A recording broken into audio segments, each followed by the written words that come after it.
I am Vida Mia Valverde of the University Research Council of the Ateneo de Davao University.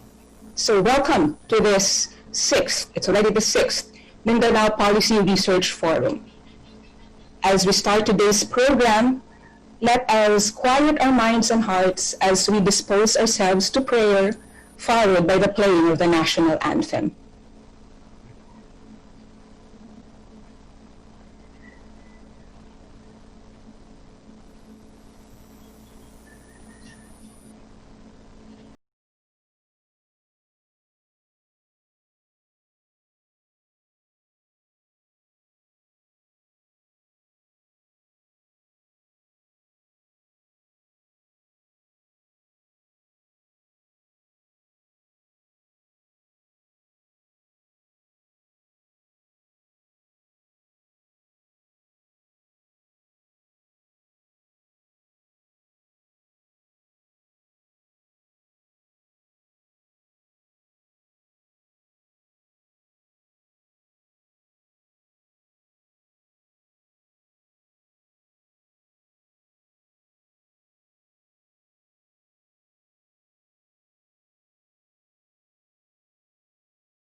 The sixth Mindanao Policy Research Forum carries the theme Bouncing Back in the New Normal through countryside development and agricultural resilience, to underscore the significant role of the agricultural sector in sustaining food production and in improving economic recovery during crises like the novel coronavirus outbreak. So today we are very fortunate to listen and benefit from the work of four of the country's brilliant researchers. To officially welcome all of us this morning, representing the University President of the Ateneo de Davao University, I now give you the Philippine Women's Rights Representative to the ASEAN Commission on the Promotion and Protection of the Rights of Women and Children, and the Chair of the University Research Council of the Ateneo de Davao University, Dr. Lourdesita Sobrevega Chan. Good morning and thank you, Dr. Vida. Dr. Celia M. Reyes, President, Philippine Institute for Development Studies. Secretary Emmanuel F. Pinol, Chair, Mindanao Development Authority. Father Joel E. Tabora of the Society of Jesus, President, Ateneo de Davao University.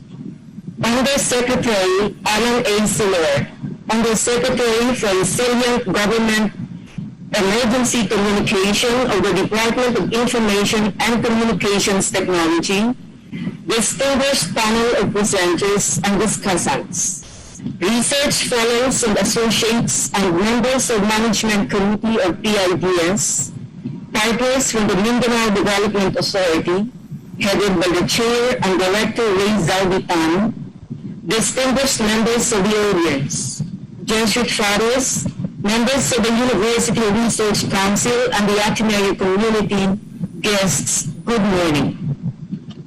On behalf of the Ateneo de Davao University, its Research Council in particular, I welcome you all to the 6th Mindanao Policy Research Forum, an activity also conceived in support of the 18th Policy Development Research Month. It is our distinct honor and pleasure to co-organize this forum with the Mindanao Development Authority and the Philippine Institute for Development Studies. The theme of the forum that seeks to find ways of ensuring food security for our people cuts into the vision mission of the university, that is, promoting the common good. Thrust to a situation of an unprecedented health pandemic, we saw the country's determination to face the challenge of preserving its health, people's health and lives. At the forefront is our health sector's fortification to deal with the problem's existential cost. To help secure our steady ability to overcome the challenges, we need to revisit the part of our national life responsible for ensuring our basic survival. At the same time, this agricultural sector is the key to our recovery, especially for Mindanao. Hence, it is no coincidence to have chosen today's theme of the Policy Forum, and I quote, "Innovating the country's agriculture sector is necessary to ensure food security amid the COVID-19 pandemic and improve its resilience to other risks," end of quote. In this morning's forum, may we find information to steer our minds and hearts, issues to challenge us to find solutions, possibilities to draw us out of desperation, and inspiration to move us to collective action.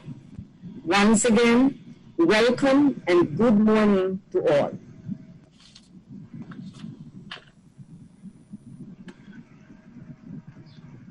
Thank you, Doctor. Yeah, thank you very much, Dr. Tran. And now, to formally open this event, I now present to you the President of the Philippine Institute for Development Studies, Dr. Celia Reyes.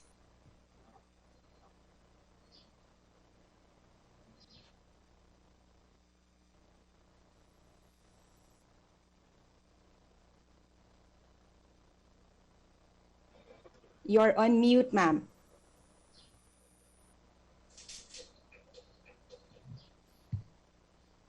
Okay. So good morning, everyone. Mindanao Development Authority Chair Secretary Emmanuel Piñol, Dr. Lourdes Sita Chan, Lanao del Norte 1st District Representative Khalid Dimaporo, Central Mindanao University President Dr. Jesus Antonio Derije, Davao City Chamber of Commerce and Industry President Mr. John Carlo Tria, UP School of Urban and Regional Planning Dean Dr. Hussein Lidasan, Better Broadband Alliance Lead Convener Ms. Mary Grace Mirandilla-Santos, colleagues from the government, academe, civil society, and the private sector, and to all Mindanaoans joining us, maayong buntag sa inyong tanan, and welcome to the 6th Mindanao Policy Research Forum. For those who are attending the MPRF for the first time, this is part of our annual collaboration with the Mindanao Authority, which started in 2015. This is one of the activities of the Development Policy Research Month celebration led by the PIDS every September, as mandated by Presidential Proclamation number 247. It has been our 6th year of working with Minda to bring evidence-based discussions of issues and opportunities to the Mindanao region. Last year, we talked about new globalization or globalization 4.0 to understand how the changing face of globalization is affecting Mindanao and how the region should take advantage of the opportunities that come with it. This year, the theme for the MPRF is bouncing back in the new normal through countryside development and agricultural resilience, to highlight the importance of innovating the agriculture sector to ensure food security for our country amid the COVID-19 outbreak, and to build the sector's resilience to other risks such as natural and man-made disasters and climate change. The MPRF theme was based on the DPRM theme, Bouncing Back Together, Innovating Governance for the New Normal, which emphasizes the need to innovate governance across all sectors of society to steer the country toward renewed growth and dynamism. Indeed, the adverse impacts of the COVID-19 pandemic are beyond measure. In the country, it has disrupted economic activities and continues to affect the health and livelihood of people. We need to live with the COVID-19 under the new normal and institute innovation so that we can build more resilient systems. According to the Philippine Statistics Authority, the economy contracted by 16.5% during the second quarter. Most of the sectors suffered significant declines except for 4 sectors. The public administration and defense grew by 8.3%. Working in government is the most secure now since government did not lay off workers. The financial and insurance activities grew by 6.8%. as we witnessed the huge increase in digital financial transactions during the pandemic. The ICT sector grew by 6.6% as we turned to work from home arrangements and Netflix for entertainment.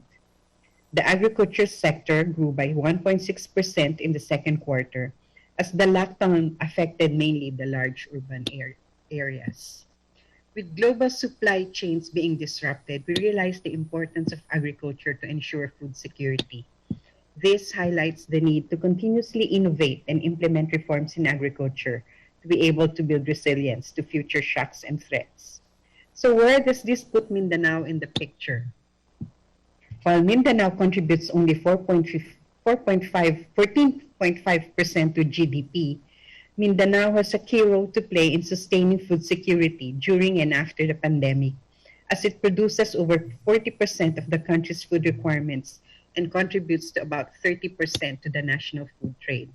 We need to harness these potentials by adapting adaptive technologies that are suited for local conditions. We also need to strengthen our weather and climate information systems to increase agricultural productivity. So what are these reforms? There are technology innovations that we can adopt, such as vertical farming, which is more efficient and productive as it requires less space.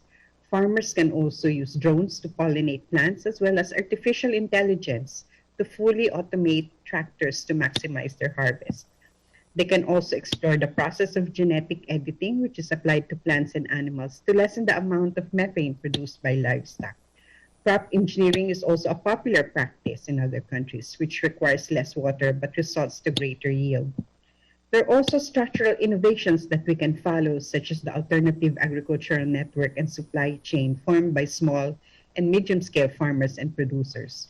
There's also a need to strengthen agricultural research in the country, as well as the collaboration among research organizations, universities, and farmers to develop new technologies.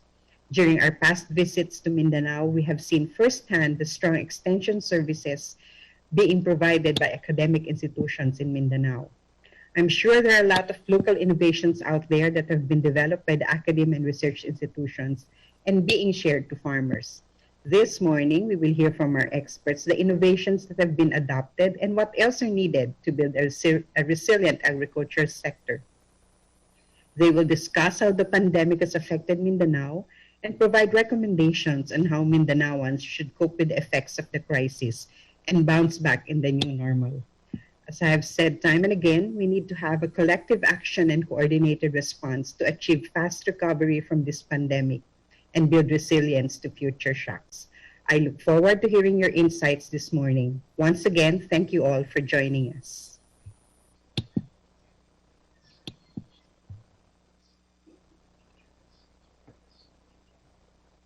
Thank you very much, Dr. Reyes. And so this forum this morning is actually our part of collective action. Okay, so as we psych ourselves to listen to the presentations, allow me to lay down a few guidelines. Now, each resource speaker will have 15 minutes to present his research. At the 10-minute mark, you will hear the sound of a bell. At the end of 15 minutes, the bell will sound again. Now, after each presentation, there will be 1 minute of silence. So this will be time for us to let the information we just received settle down within us, percolate, and stir something within us. So this may also be the time for you to gather your thoughts and draft whatever questions that you may wish to address to the presenter. So you may type the question in the chat box or send it to me if you're shy, or just express it later at the forum. But this will be time for you to sift through the information. And of course, kindly see to it that your mics are turned off during the course of the presentations. Thank you very much. So I'll be introducing our first researcher. Okay. Our first presenter is a senior research fellow at the Philippine Institute for Development Studies, or PIDS, PIDS from here on out. He obtained his, kindly hold. He obtained his BS and master's degrees from the University of the Philippines, Los Baños, and his PhD in applied economics as fellow of the Australian Centre for International Agricultural Research from the Orange Campus of Charles Sturt University, New South Wales, Australia. He has almost 3 decades of extensive multi-sector technical and policy research exposure in agricultural R&D and extension, natural resource management, and disaster risk reduction and management. He has done consulting work and has led 26 research and development projects with both government and international development organizations. His current research interests include ecological integrity and environmental policy, technical agriculture and resource economics, and climate change and disaster risk management. Friends, with his work on building resilience against COVID-19 and other risks focused on agriculture, please welcome Dr. Sonny Domingo.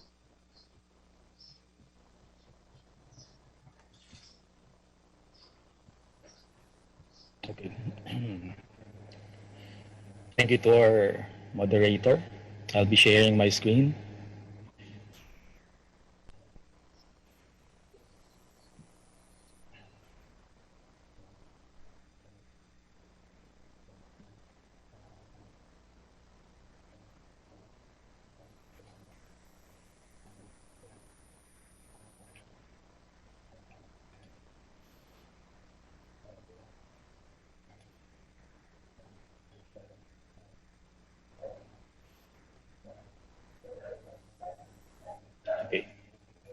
Can you see it now? Yes. Okay, good morning to our esteemed presenters, panelists, guests, as well as the audience outside. I'll be presenting an extension of the DPRM theme entitled Innovating Governance, Building Resilience Against COVID-19 and Other Risks, Focus on Agriculture. Our President, Dr. Celia Reyes, earlier gave you a brief background on our celebration this year of the Development Policy Research Month. Our theme is about bouncing back together, innovating governance for the new normal. And essentially, we were triggered in terms of selecting this thematic area by the current pandemic that we are experiencing. So COVID-19 is really the most challenging global crisis in recent history. It has put public health issues and turn them into a global economic crisis. It has exposed important structural and governance issues, particularly in the Philippines. If you're going to look at, for example, the graph below, we've been experiencing massive transmissions of COVID-19 over the past few months. And just recently, yesterday, we've had around 3.3 thousand new cases of COVID-19. Hopefully, in the coming days, weeks, and months, we'll be experiencing lesser transmission rates and probably better manifestation of positive indicators outside, given the efforts of our government as well as our stakeholders outside government. So how do we innovate governance and build resilience? If you're going to summarize the DP, the development policy paper that we prepared for this thematic area, it's really looking at three areas: institutions, people, and smart systems. For institutions, it's about creating an environment that enhances organizational performance and enables interagency collaboration, integrated, interconnected information systems, and data interoperability with clear protocols. For people, it's all about providing an effective incentive structure to attract and retain good people in the public sector.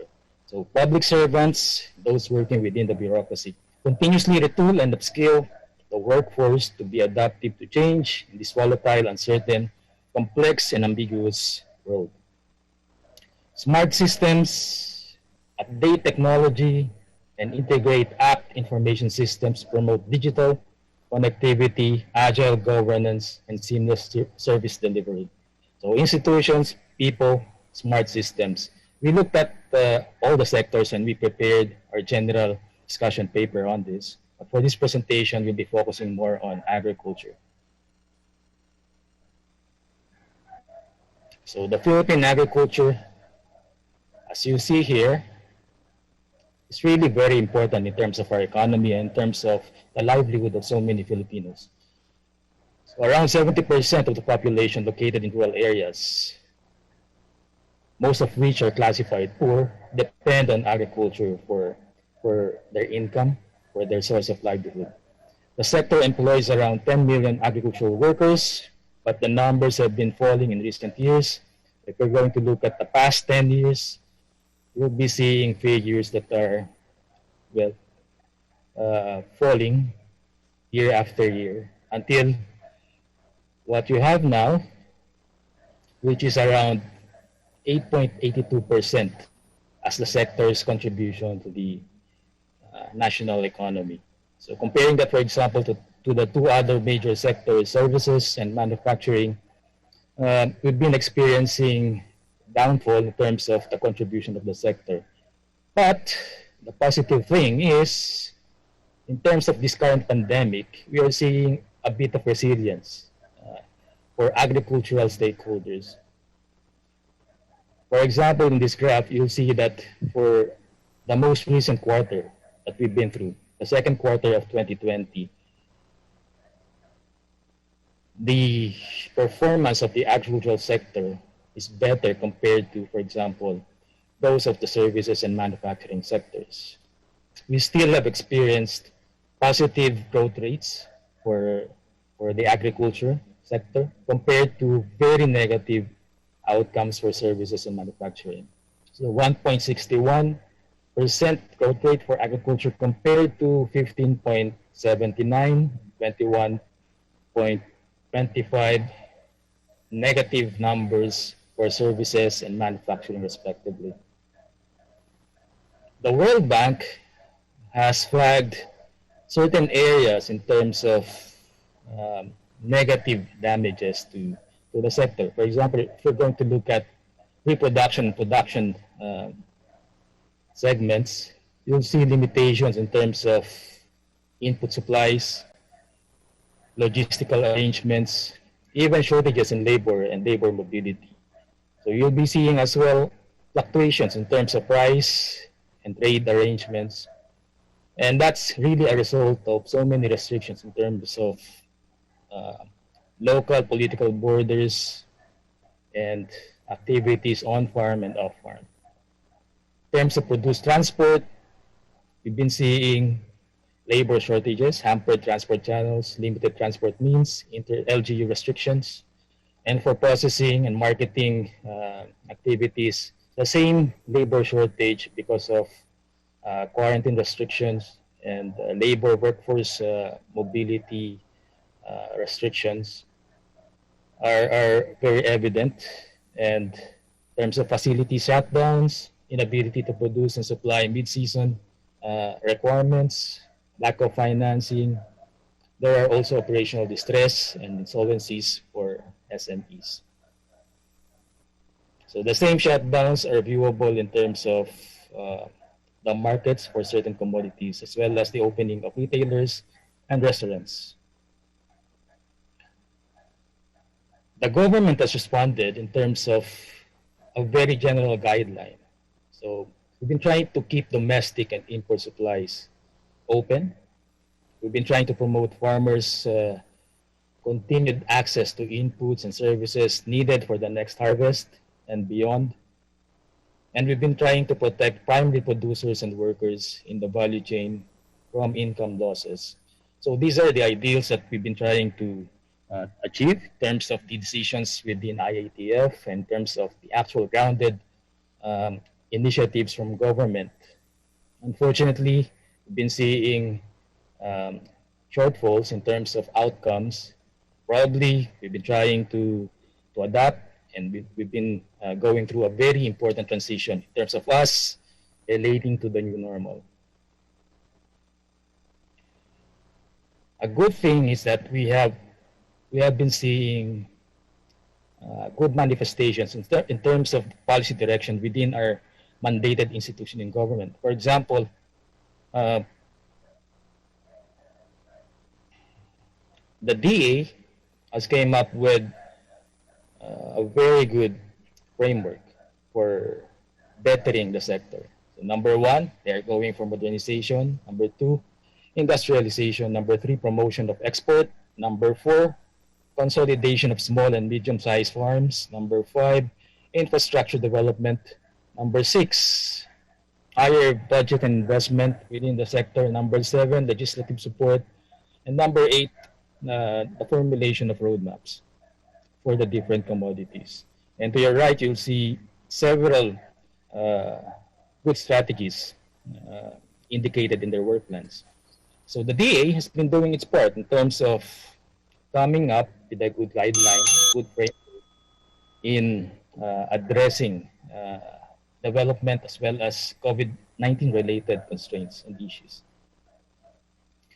So what are the avenues for innovation and resilience? Still, we go back to institutions, to people, and to smart systems. So innovating through people. I'll just go over the slides very quickly. Farmer education and training, knowledge sharing, indigenous and non-traditional know-how, urban and peri-urban farmers, employment and labor mobility, aging workforce reversal, health and safety concerns. So if you're going to select the key areas here, we are going for continued capacity building among agricultural stakeholders, particularly among farmers, fisher folks, and the change agents working within the sector. So knowledge sharing is very important, but the labor requirement still has to be augmented. We've been seeing an aging workforce, not only in the Philippines, but also those in our neighboring countries. So we have to incentivize the young to go into agriculture, to go into work related to agriculture. And with capacity building, we'll see health and safety concerns being addressed. So innovating through institutions. So we're looking at governance structure and possibly redevolution, looking at the structures we have in government and within the bureaucracy. Public investment on irrigation infrastructure and commodity focus. Credit provision and access, extension services, particularly e-extension, if possible. Agricultural research, land reform and consolidation, and tenurial security. So institutions define how we ground interventions from government as well as from private sector stakeholders. Third is that we look at smart systems and technologies. So there are more options here. We are looking at possibly grounding digital agriculture within the sector. This is the application of digital technology in the optimization of food systems, modern agricultural biotechnology, information network and connectivity, enhanced registry of farmers and fisher folks, support provision and targeting, agricultural insurance, climate change and disaster risk proofing and management, biological and hazard preparedness and response, value chain optimization, real-time monitoring of prices, production, product movements and markets, impact simulations of hydromet hazards, improved area-specific forecasts, pests and disease monitoring and containment. This includes the current livestock problems we've been encountering.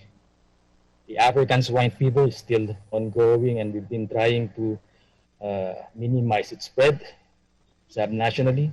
In terms of crops, we have viral, bacterial, fungal, and all the other pests and diseases still needing to be addressed efficiently. And decision support systems on crop and farm productivity options, ecological integrity monitoring and protection, mechanization and precision agriculture, product standards and consumer protection, gender neutral access and participation, electronic transaction systems. So we've got a lot in terms of possible options in innovating what we're doing within the agricultural sector. So how do we sum up? How do we go forward and target resiliency, innovation within the sector? Well, we go back to our contention earlier. We go back through innovation based on stakeholders, people, institutions, smart systems, and technologies. Such would strengthen our ability to cope with the crisis, whatever crisis that may be, and normalize eventually. So this is resiliency by definition. Promote inclusive, smart, and well-orchestrated approaches at the national level down to communities, and invest sensibly and continuously build on small successes towards sector strength and resilience.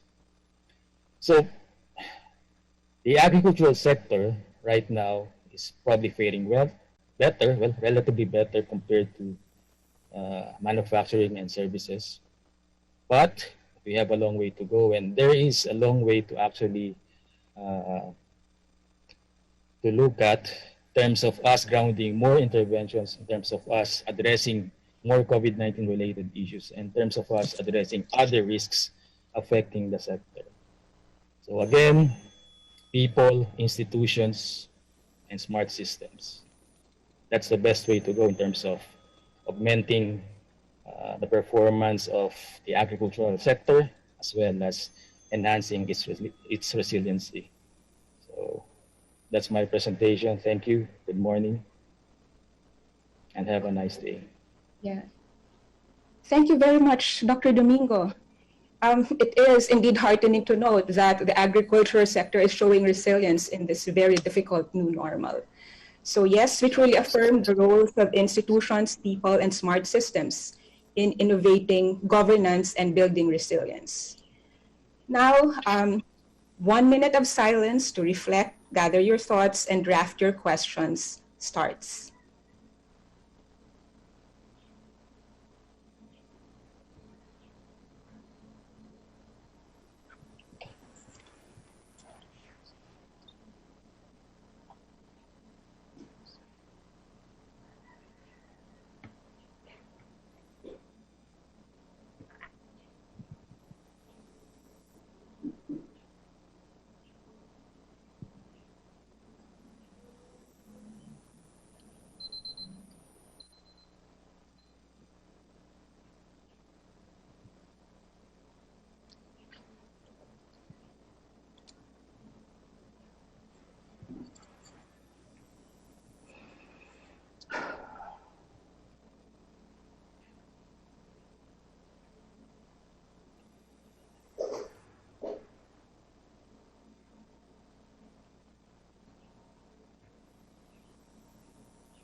Okay, so for our second presenter, He is an associate professor of public administration and economic development at the University of the Philippines National College of Public Administration and Governance.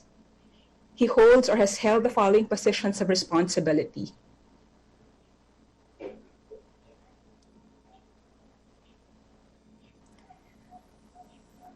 Chief of Party of the USAID Regulatory Forum, Regulatory Reform Support Program for National Development, or RESPOND, Director of the UP Public Administration Research and Extension Services Foundation, Incorporated, and he has been the chairman of the Export Development Council Networking Committee on Transport and Logistics.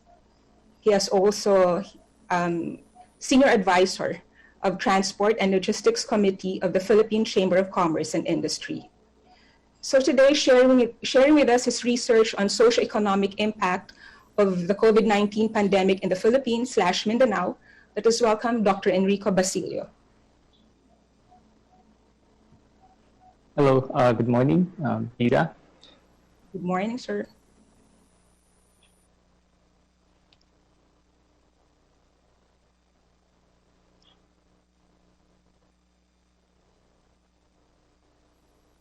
Okay, so my topic today is about the socioeconomic impact of COVID-19. As you know, we had a very important visitor early this year that has wreaked havoc on the Philippine economy. But the encouraging news, it seems that the curve is flattening. The reproductive rate has gone down below 1, and the positivity rate has also gone down from 19% to 12%. It doesn't mean that we will not be having new cases, but the rate of increase is seen as declining. As I've mentioned earlier, it has wreaked havoc on the Philippine economy, as already mentioned by President Celia of PIDS in her opening remarks. On the second quarter of this year, our GDP declined by negative 16.5%. Okay. And what are the main contributors to this decline? Manufacturing sector, construction, transportation, and storage contracted. For manufacturing, negative 21%, construction 33%, and transportation 59%. Now, especially on the aviation sector, we used to have more than 280 flights a day, but it's now down to less than 15. On the supply side, agriculture is the one that posted the only sector that posted a positive growth rate of 1.6%, and this largely came from the good performance of the following subsectors: sugarcane, corn, rubber, and palay. On the other hand, industry and services all contracted. On the demand side, government is the one that did a positive performance of 22% in terms of growth. But let me just highlight that the government only accounts for about 12% of the economy. The bigger share of the pie comes from the household consumption, which contracted by almost 16%, and household consumption accounts for 74% of the economy. In going back to agriculture, while we saw a positive performance from the agriculture sector, unfortunately, its contribution to GDP is less than 10%. I've summarized various economic growth forecasts for the year, ranging from -2 to a high of negative 5.6% negative growth for 2020. But recently, I've chanced upon a revised forecast from the Asian Development Bank, which originally forecasted a negative 3.8 contraction in GDP this year to negative 7.3. Very similar to this forecast now is that of Eagle Watch. This is Ateneo based, and this was presented by Dr. Nandi Aldaba 2 days ago in our webinar on supply chain, where he said that the forecast of Eagle Watch is negative 7.26. But the good news is that by next year, the economy will be able to rebound and post positive growth rate, no? From a low of 2.7%, which is our forecast in the Respond project, to a high forecast of 7 to 8% by the government.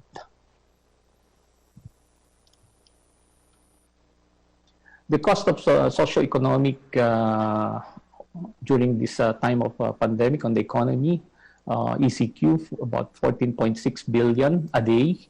Under MECQ, which is a more relaxed protocol in terms of lockdown compared to ECQ, is lower at 9.9 billion. So what this chart is saying is that the stricter the lockdown or the quarantine is, the higher the cost to the economy.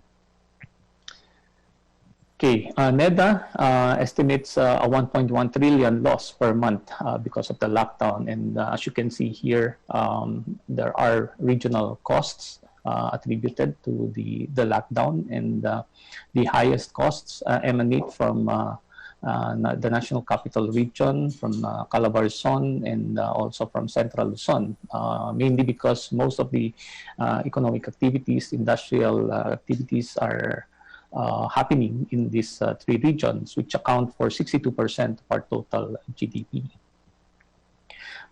2 days ago, there was a forum that was organized by the Asian Development Bank Institute on COVID-19, and I happened to participate attend that forum, and these are some of the data that I would like to share with you that I gathered from that forum. In terms of job loss, workload reduced, ours had the highest rate of more than 73%, compared to our ASEAN neighbors. On the average, ASEAN is about 40%. So ours was rather high at 73%. In terms of financial difficulty during the pandemic, again, ours exhibited the highest response of about 8% of those surveyed that have said that they experienced financial difficulty during the pandemic. And this is quite rather comparable with the response that were gathered from Indonesia. On the other hand, other Asian countries have experienced less difficulty during this pandemic. Coping strategies for financial difficulty. Of course, we have to tighten our belts, reduce our consumption and spending. That's 83% of the respondents said that that's the first thing that they did. Draw down from cash and whatever little savings there are. Sell, assuming there would be buyer, some of the assets and properties, or pawn them. And then borrow from good friends and rich relatives, and borrow from other lenders. The government, in responding to COVID-19, identified 4 pillars. The first 2 is about directly combating COVID-19, and the last 2 has to do with the economic recovery program. And this is mainly anchored on the aggressive build implementation in terms of infrastructure development. And the tag price for this is about 1.5 trillion pesos. So the government responded through the Bayanihan 1 and spent more than 370 billion on various programs that directly impact on mitigating COVID-19, including the social amelioration program by the DSWD. And down the line, 203 million, for example, by the TTI in terms of financial assistance to small, medium enterprises. And this money was sourced mainly from budget reallocation or realignment from the expenditures that have already been approved under the 2020 budget. Now we have Bayanihan 2 that provides 165.5 billion fund. And this is supposed to go to capital infusion for government financial institutions, especially field guarantee, to be able to provide guarantee, to lower down risk of lending to SMEs and the farming sector. Assistance to the agriculture sector, hiring of more health workers, cash for work programs, and as we try to open up the economy, of course, there has to be support for the transport group, that because of the social distancing protocol that needs to be observed. But moving forward, let us take heed of the advice from Dr. Bernie Villegas.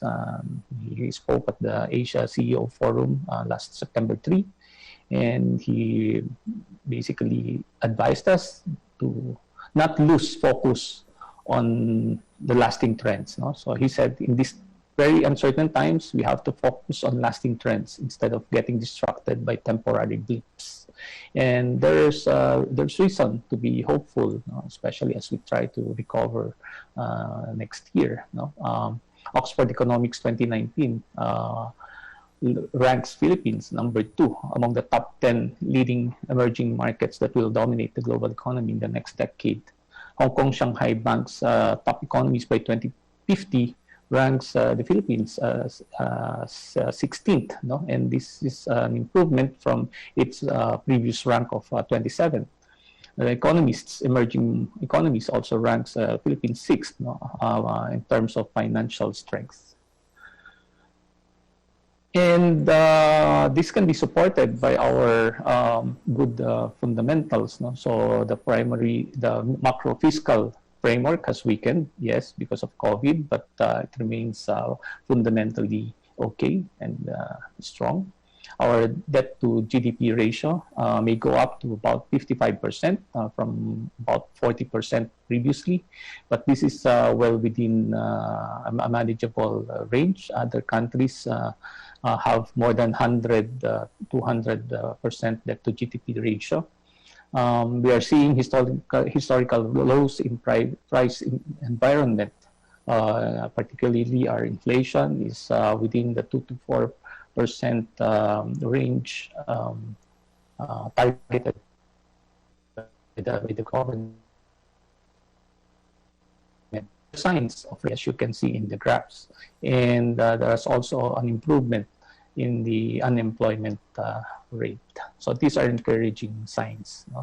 And we, in our study, we identified some prospective industries that could be viable, even during this time of pandemic. And the hero of the day could be agriculture and fishery. In terms of infection rate, it's very low. And as I've mentioned earlier, the performance is positive in terms of growth. And related to the basic agriculture fishery sector is the food manufacturing business. I recall when I presented to the Mindanao board last week, Secretary Piñol said that, well, agriculture as a basic industry might be small, but it feeds a lot of inputs to the manufacturing sector, and this is basically in the area of food manufacturing. So if you add agriculture and processing, you'll have agribusiness. Of course, basic health services, because the COVID is still with us, all these medicines, pharmaceutical products, chemical products, including disinfectants and alcohols, wearing apparel, PPE, face masks, face shields. In fact, the Department of Trade and Industry is doing a study on the viability of establishing our own PPE manufacturing and exporting sector. Communications will be very, very important, as I will show later on. The number of online businesses have gone up, and therefore it puts a lot of emphasis on the need to improve our ICT infrastructure. Land transport will definitely be important because at the end of the day, while transactions are done online, e-commerce, etc., physical distribution will still have to happen using the traditional land transport, logistics, and even maritime transport for inter-island connectivity. Restaurants initially can be revived by concentrating on the takeout activities. Mindanao can also play a very important role in our recovery effort, noting that 43% of the country's total agricultural production comes from Mindanao.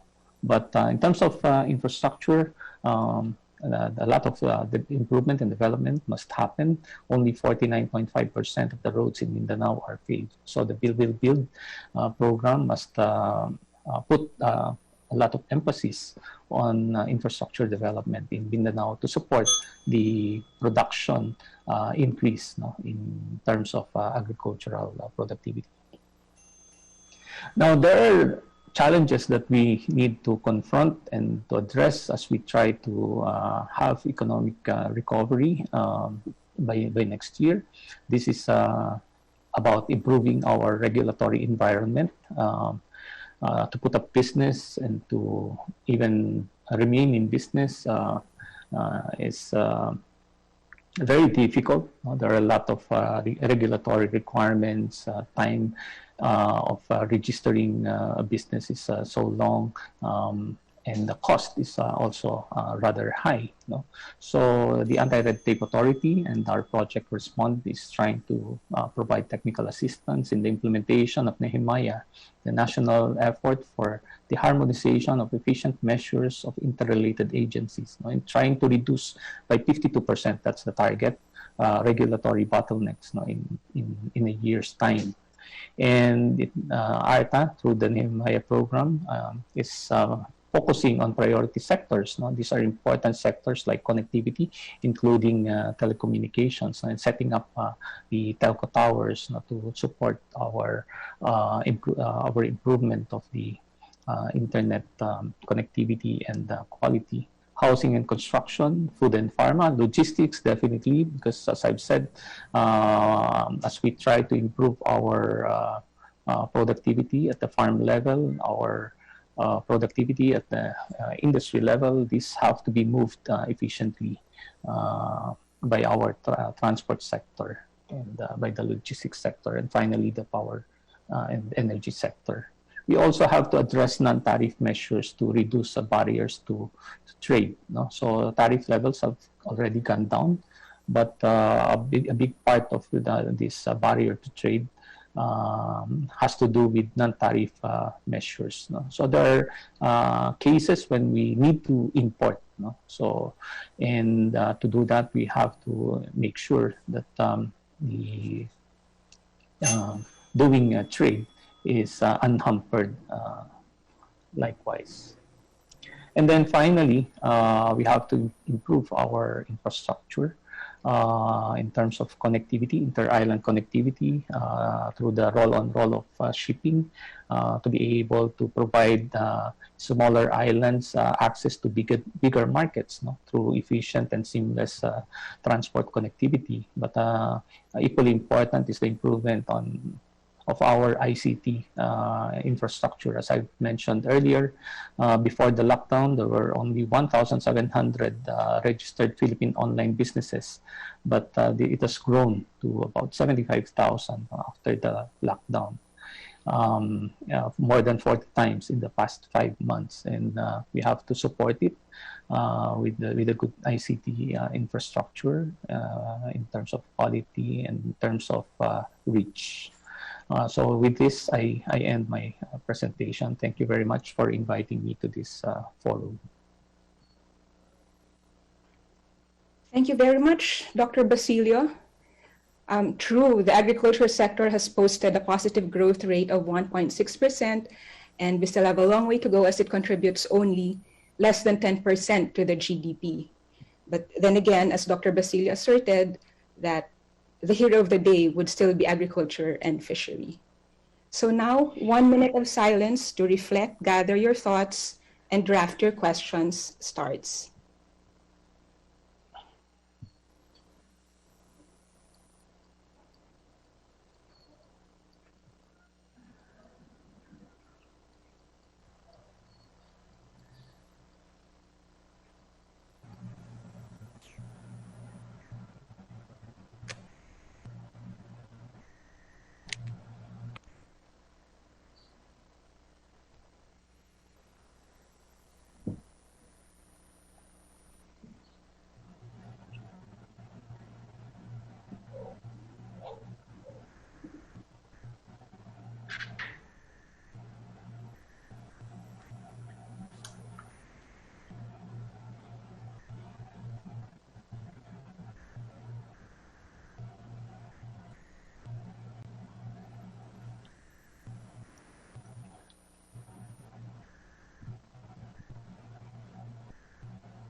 Okay, our third presenter is a senior research fellow at PIDS, where he conducts policy research for the Philippine government with specialization in agricultural policy.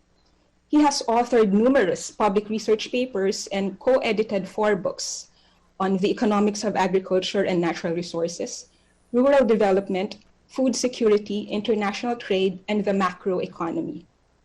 He is a board member of the consultancy group Brain Trust Incorporated, past board member of the Philippine Economic Society, as well as fellow of the Foundation for Economic Freedom. He has provided technical assistance to government agencies in Thailand, Indonesia, Vietnam, and various ASEAN bodies, while consulting for international donor agencies. In 2017, he was the UP-LB College of Economics and Management Outstanding Alumnus for Economics and Public Policy, and the UP-LB Outstanding Alumnus. Previously, he was an assistant professor at Ateneo de Manila University and the University of the Philippines, Los Baños. He obtained his PhD from the University of the Philippines, School of Economics in 2000, and did his postdoctoral research at the World Fish Center in Penang, Malaysia.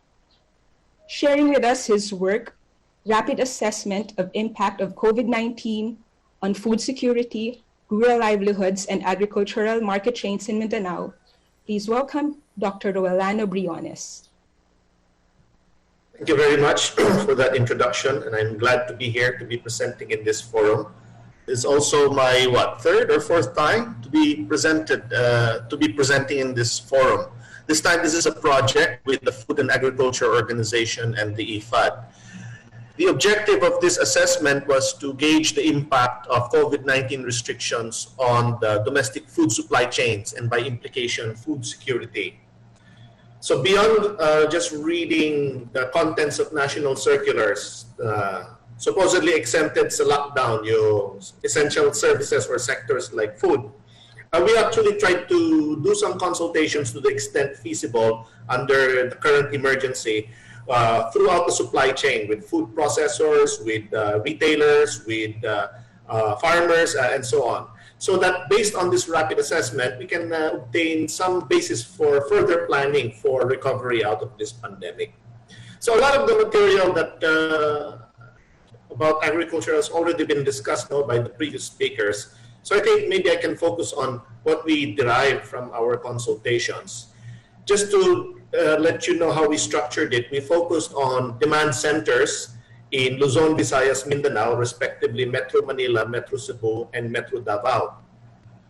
Though we already also included in consultation with Ministry of Agriculture, Fisheries in Mafar, in Barm, to include as well an island province where it was feasible to do consultation, namely Basilan because of food security concern, as well as Marawi City because of a large number of internally displaced people continuing in that area. We covered the major consumer items or food items for the Philippines, the energy foods, rice, cassava for barn, animal protein sources, pork, chicken, eggs, together with fish, vegetables, including lowland vegetables, eggplant, squash, and tomato, as well as highland vegetables, and fruit, which is banana. So, to go quickly into our findings, we went through the entire supply chain, so we can start the discussion with consumer and retail. So our retailers mentioned quite prominently that panic buying was going on even before the community quarantine. So it was already a sort of volatile period. To some extent, this was confirmed as well in other market centers, particularly in Davao. Now, so that was immediately running up to the pandemic. Afterwards, the first few weeks, there was a problem with inconsistent policies between national and local levels. So even though the national directive is pwede, pagdating sa local level, there were various barriers and constraints. And this was already mentioned in an earlier talk, no? So this lasted for a few weeks, about a couple of weeks, no? Up to 1 month in certain areas, especially in those na poor yung communication or coordination with local level. Now, this is, I didn't say going up or going down because it's more of volatility, sometimes going up, sometimes going down. So, halimbawa, kung may supply issue, transport issue, then that will tend to push prices up. Pero if it's a demand issue or nag-close yung, hindi ma-access yung wet market, that's going to cause demand to go down. So, both forces were at work, so there's no clear trend one way or another. In wet markets, for instance, some of them, even though they're on paper supposed to remain open, some of them closed for practical reasons. One was a senior citizen, so ayaw niya pumasok. The other was, okay, pwede siyang pumasok, hindi siya senior, hindi na siya makabukas because the staff was unable to come to work because of the suspension of public transport. But of course, with the opening of public transport, that can be relieved. No? Those that remained open typically would have stay-in workers. So I already mentioned that because of LGU restrictions, additional quarantine pass, minsan hindi nire-recognize yung mga national government passes.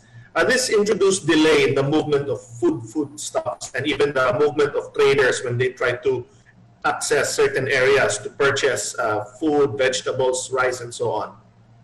This, however, as I mentioned, was already largely resolved, particularly by end of April, with a few exceptions. No. Now, what has not been resolved, and it continues even if we relax all our quarantine, is social distancing restrictions, especially in wet markets, to some extent also in supermarkets. So one retailer told me that because of this social distancing, na hindi naman niya kino-contest, no? Sabi niya talagang iwas ng sakit. Para siyang mahinang araw, matumang na araw sa palengke, pero araw-araw na yon because of these unavoidable restrictions. In Barawi City, we received a report that up to 50% of vegetables during the quarantine period suffered damage, hindi mabenta kagad because of unsold inventory, because consumers, they couldn't access or they didn't want to access the regular wet market. They went to mobile markets, street peddlers. No, so this is not the formal one established by DA. This is mostly informal peddlers. There was a formal one established by DA called the Kadiwa, and there are also related initiatives from other government agencies. I understand Minda also had a similar initiative. And the small farmers were able to gain access to the retail level. Usually this is monopolized by traders, but through this outlet, they're able to realize a little bit higher margin. Pero sabi nila, hindi naman ganun kalaki because the price remains to be controlled by DA under these Kadiwa outlets. Even though there might be a shortfall in demand for some consumers who have reported lower incomes, LGUs have stepped in and procured, as of last count ng DA, up to 3 billion worth of relief packs, all locally provided to support their own relief programs. Medium and large agribusiness reported, among other things, that they have shifted to a large extent to online retail. Two of these companies actually said na tumaas palalo yung sales nila compared to before, where they had regular market stalls, physical market stalls. nung nag-shift sila sa online, nung nag-offer sila ng online, lumaki pa daw yung sales nila. And their hypothesis is maybe because consumers now prefer to order from the safety of their own homes. So the first movers in terms of online retail of food, sila ang makakaagaw noong customer orders nila. So moving on to some elements of the marketing chain, the closure of restaurants means, of course, low demand for those who used to supply these restaurants. And this is very prominent for chicken producers. They said, I asked them, could you have shifted that to supermarkets or wet markets? They said, the design, the type of product they have, it's not that easy to do that. The social distancing affected not just retail wet markets, but also the wholesale trading posts. So dati, siksikan yung mga traders, siksikan yung mga farmers. Ngayon, kontrolado na rin yung pagpasok ng mga farmers na magsusupply o yung traders na magpipick up. There was a collateral or somewhat unrelated crisis already going on in the pork, the hog industry because of the African swine fever. So that actually got compounded with the COVID-19 in terms of the movement of pork products.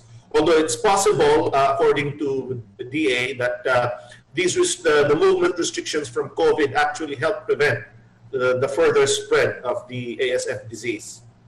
The initial lockdowns on inter-island shipping, especially affecting passenger traffic, but there's actually a lot of cargo being shipped in the hold of these passenger ships.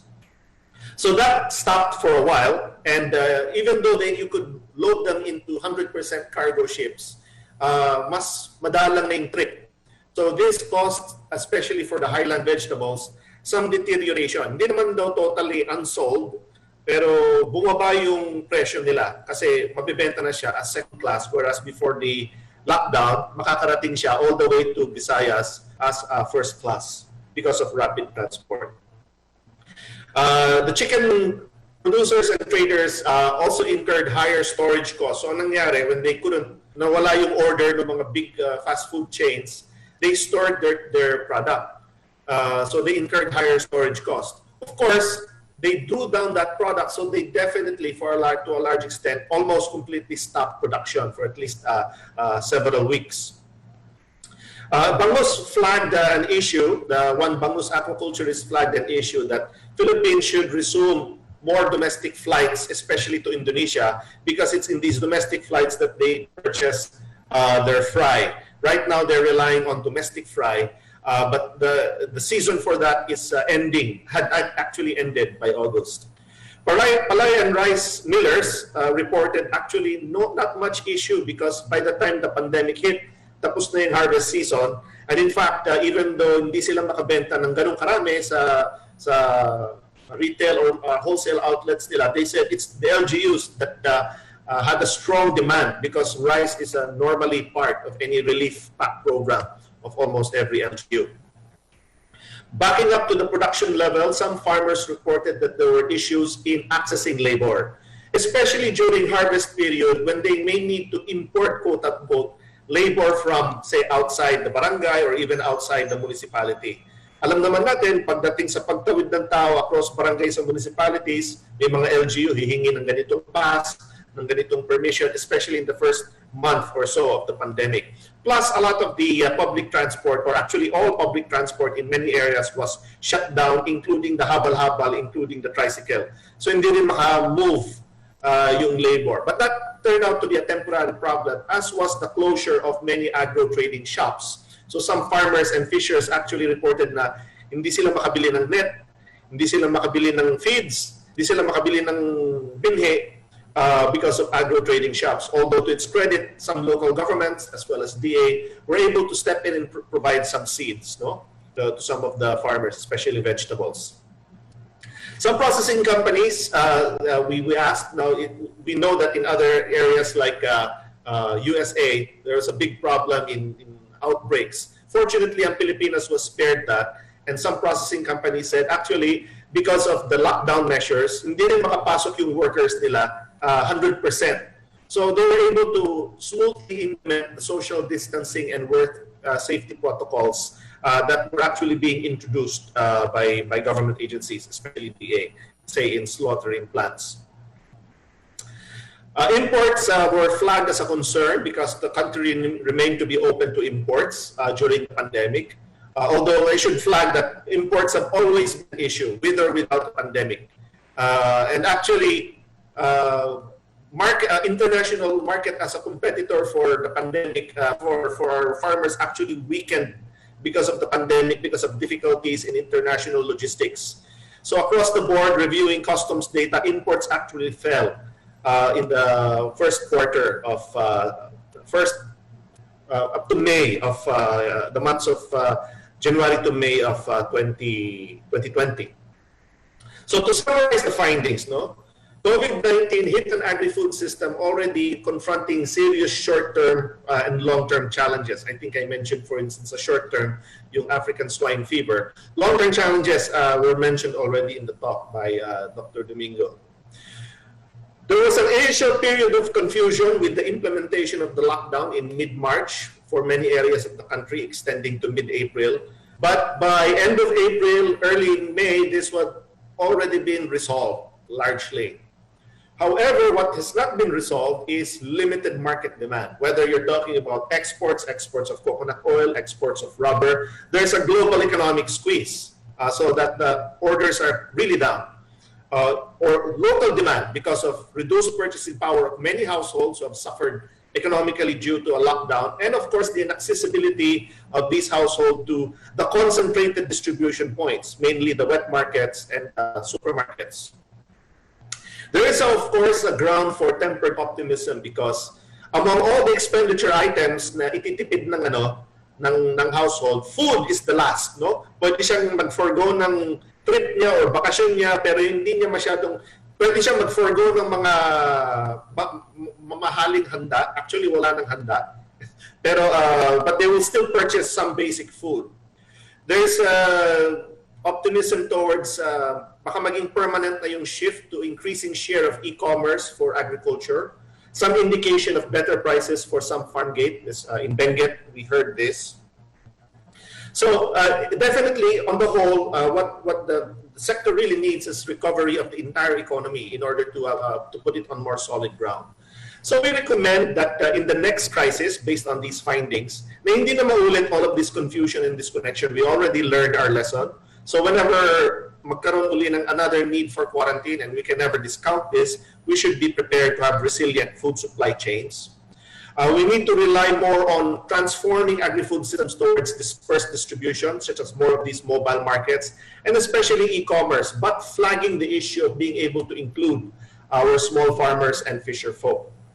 Because of low demand in the private sector and low investments, there will be a big role for the public sector, but there is a need for better planning on the part of the public sector. They need to be able to prove that they can really handle all of these huge resources that will be coming their way, and that means better data. For instance, we have still very outdated data on nutrition intake and the sources of food, nutrition from food for the country. To avoid, crowding out of public sector initiatives by excessive regulation or maybe by government action, I think government should want to specialize in supporting smallholders and small fisher folk, because they will probably be left behind in any of these ongoing transformation of the private sector, making sure that the food supply chain, aside from feeding our people, is also able to include our small farmers and fisher folk. That concludes the presentation. Thank you.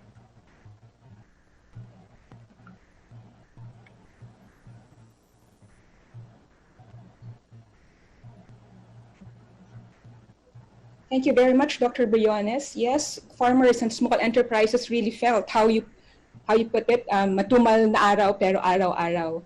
And those who went online better absorbed the blow brought about by the pandemic. But as you said, we still have cause for a tempered optimism despite the global economic squeeze. Okay, now let's have first a 1 minute of silence to reflect, gather your thoughts, and draft your questions.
Our next presenter is an internationally recognized astrophysicist, educator, and space expert, and is the Philippines' leading advocate for space science and technology development.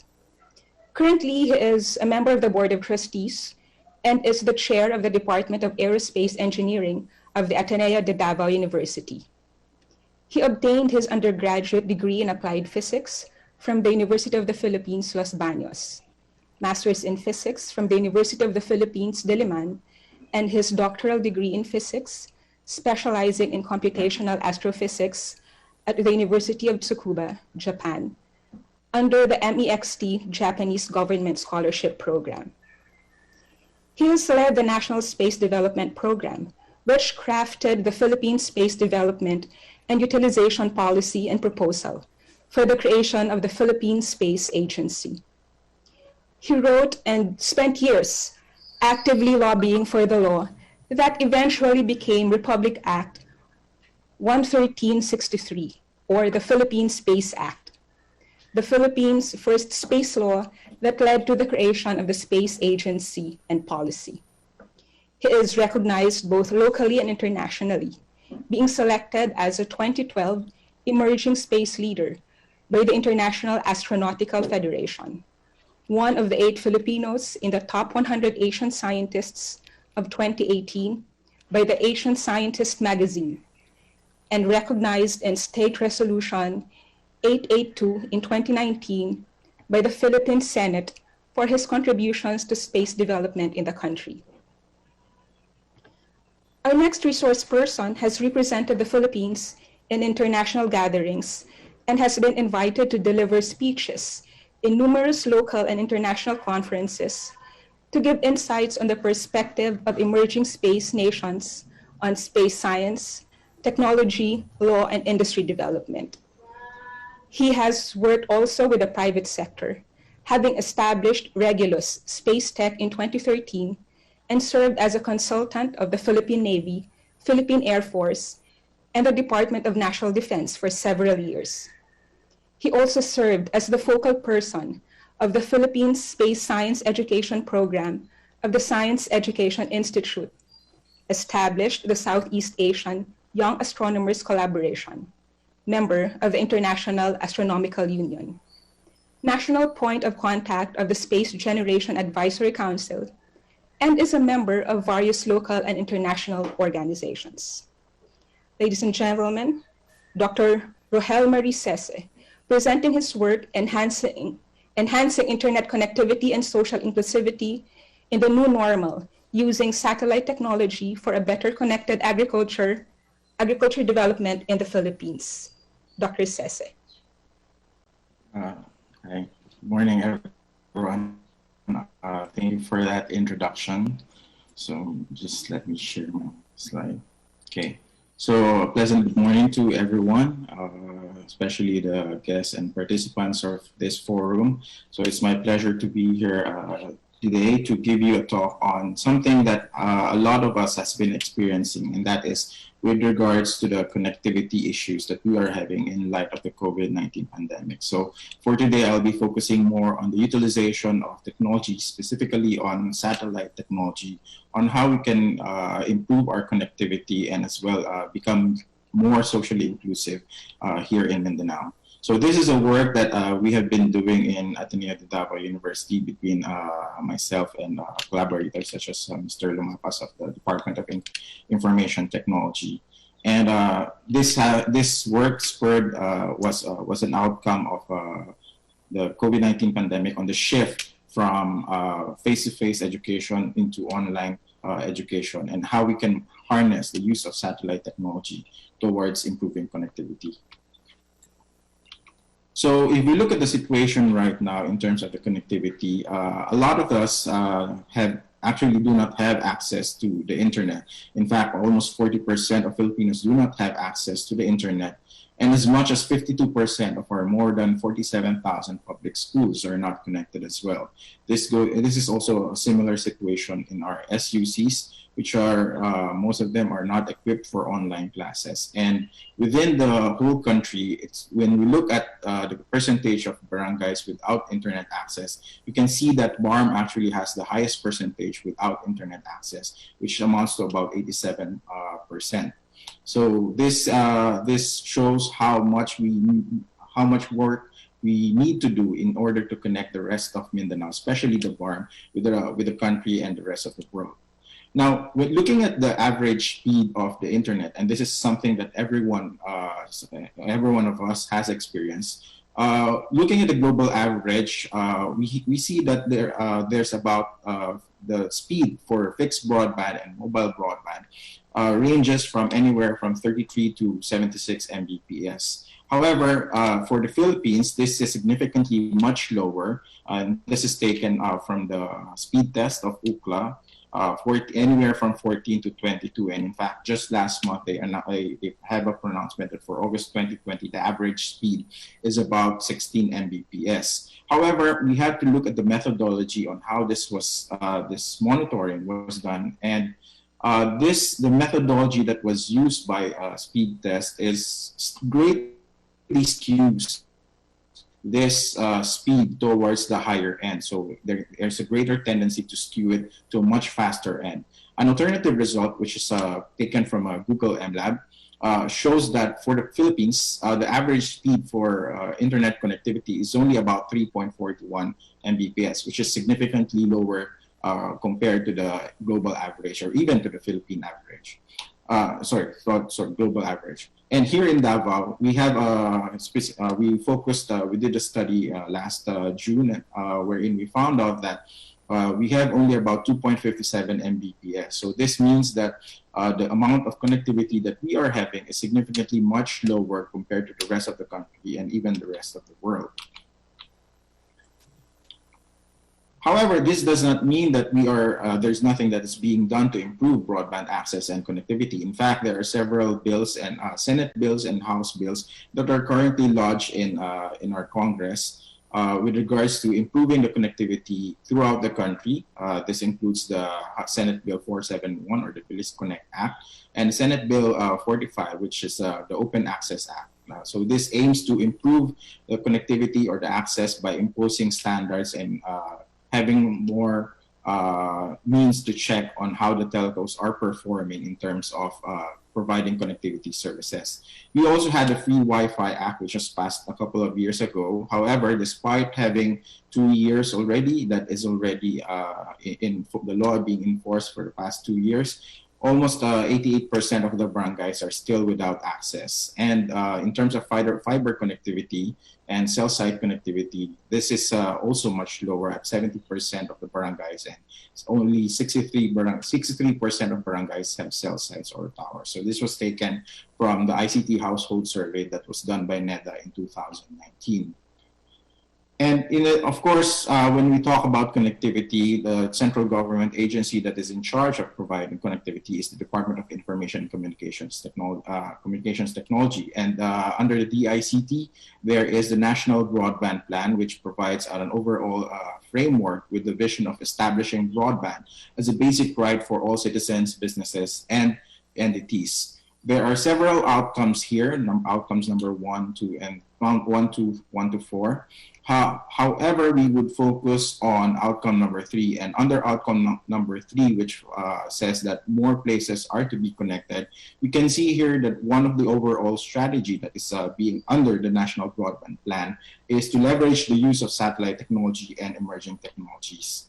So if going to the detail, this takes into account the archipelagic nature of the country, wherein wireless technology provides a means of connectivity and it's a feasible alternative to providing broadband access to the countryside. So unlike other countries wherein they have a huge land area that is contiguous, here it's a little bit more challenging to connect our more than 7,000 islands using ground-based infrastructure. Also, the satellite technology is something that is not something new. In fact, we have been using it for almost several decades now in various forms, in various frequency or spectra.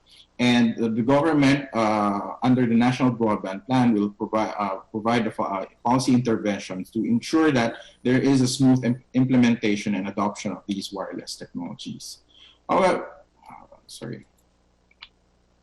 in addition to that, when we look at the recent law that was passed, which is Republic Act 11363, so this provides us with the National Philippine Space Development and Utilization Policy. Under the space policy, we have 6 key development areas, and the first of these 6 key development areas is national security and development. Specifically, it says that the Philippines will focus on space applications that can preserve and enhance the country's national security and promote development that is beneficial to all Filipinos. So the goal of this law is actually to use space technology for the betterment of our country and the lives of all Filipinos. So here, Mindanao plays a very important role in the long-term sustainability of the space program, and it's also one of the biggest regions that can have a significant, wherein space technology can have a significant impact, whether it's in terms of telecommunications, remote sensing capabilities, or even in the future launching possible rockets here from Mindanao. So here we can see that satellites can greatly contribute to the economic development and bridging the digital divide throughout the region. And this is very much evident when we look at how what the United Nations has put forth. In fact, the United Nations has an Office for Outer Space Affairs, and using the 17 Sustainable Development Goals, they look in how space technology can impact these Sustainable Development Goals, and it was found out that not just 1, 2, or 3, but in fact all 17 SDGs can be impacted by space technology. So this means that we have to utilize new and alternative technologies such as space for the betterment and in order for us to achieve the 17 Sustainable Development Goals. Now, looking at this, I have mentioned before that satellites is one of the means that we can bridge the digital divide that we are experiencing right now. And in fact, here in the country, this is one of the alternative technologies that we can greatly maximize, and it can be used in terms of a lot of areas, such as in education, in healthcare, even in disaster response. Financial institutions are currently using satellites right now, and especially now that there's also the shift in our government towards e-governance. So in order for us, or in order for the government to be able to reach out to all citizens, everyone has to be connected. So that means we have to look into measures that will address the connectivity issues, especially in remote and isolated areas in Mindanao and the rest of the country. Now, when we look at the advantage of satellite technology, there's actually a lot of advantage that this can provide. First and foremost is in terms of the coverage. Using a single satellite, we can provide immediate connectivity to remote and isolated communities. So we don't have to wait years, 2, 3, or even more number of years for the connectivity to happen. There are already existing technologies or existing satellites right now that has a coverage throughout the country. This can be rapidly deployed in a matter of months, or in some cases in a matter of weeks. We can have this kind of infrastructure. And this does not require an extensive infrastructure, but it would local infrastructure, but it would still require congressional franchise or an NTC license. It's also very scalable, meaning it's modular, and depending on the demand and the coverage, we can put it in certain locations. For higher demands, we look at having more capability or more throughput. And also reliability, we can look at it as providing backups in terms of disasters and helping decongest the ground-based infrastructure. Just to give you an idea on how satellites would work, essentially it's just it's an antenna that is directly pointed towards a satellite that links towards a network operating center. So this one is located usually in areas where there is a high amount of internet access, such as Hong Kong, Australia, Singapore, and so on. And currently, as of the moment, there are 15 telecommunication satellites that have footprints in the Philippines. However, we have to take note that all of these are foreign owned. And there are certain barriers when it comes to satellite access, namely the Telecommunications Act and also Executive Order 467, which restricts only telecommunication entities with congressional franchise. They are the only ones who would be able to provide this kind of connectivity in the country. However, when we look at the dominant telcos, they are more heavily invested towards mobile cellular network. Hence, there is negligible commercial use for satellite broadband. And even ISPs are not allowed to access satellite for broadbands. This provides a huge barrier for entry, especially for newcomers and competition. And this is greatly being hindered by outdated policies and regulations. So in a sense, we are living in a world of digital technology. However, our laws and regulations are still in the analog period.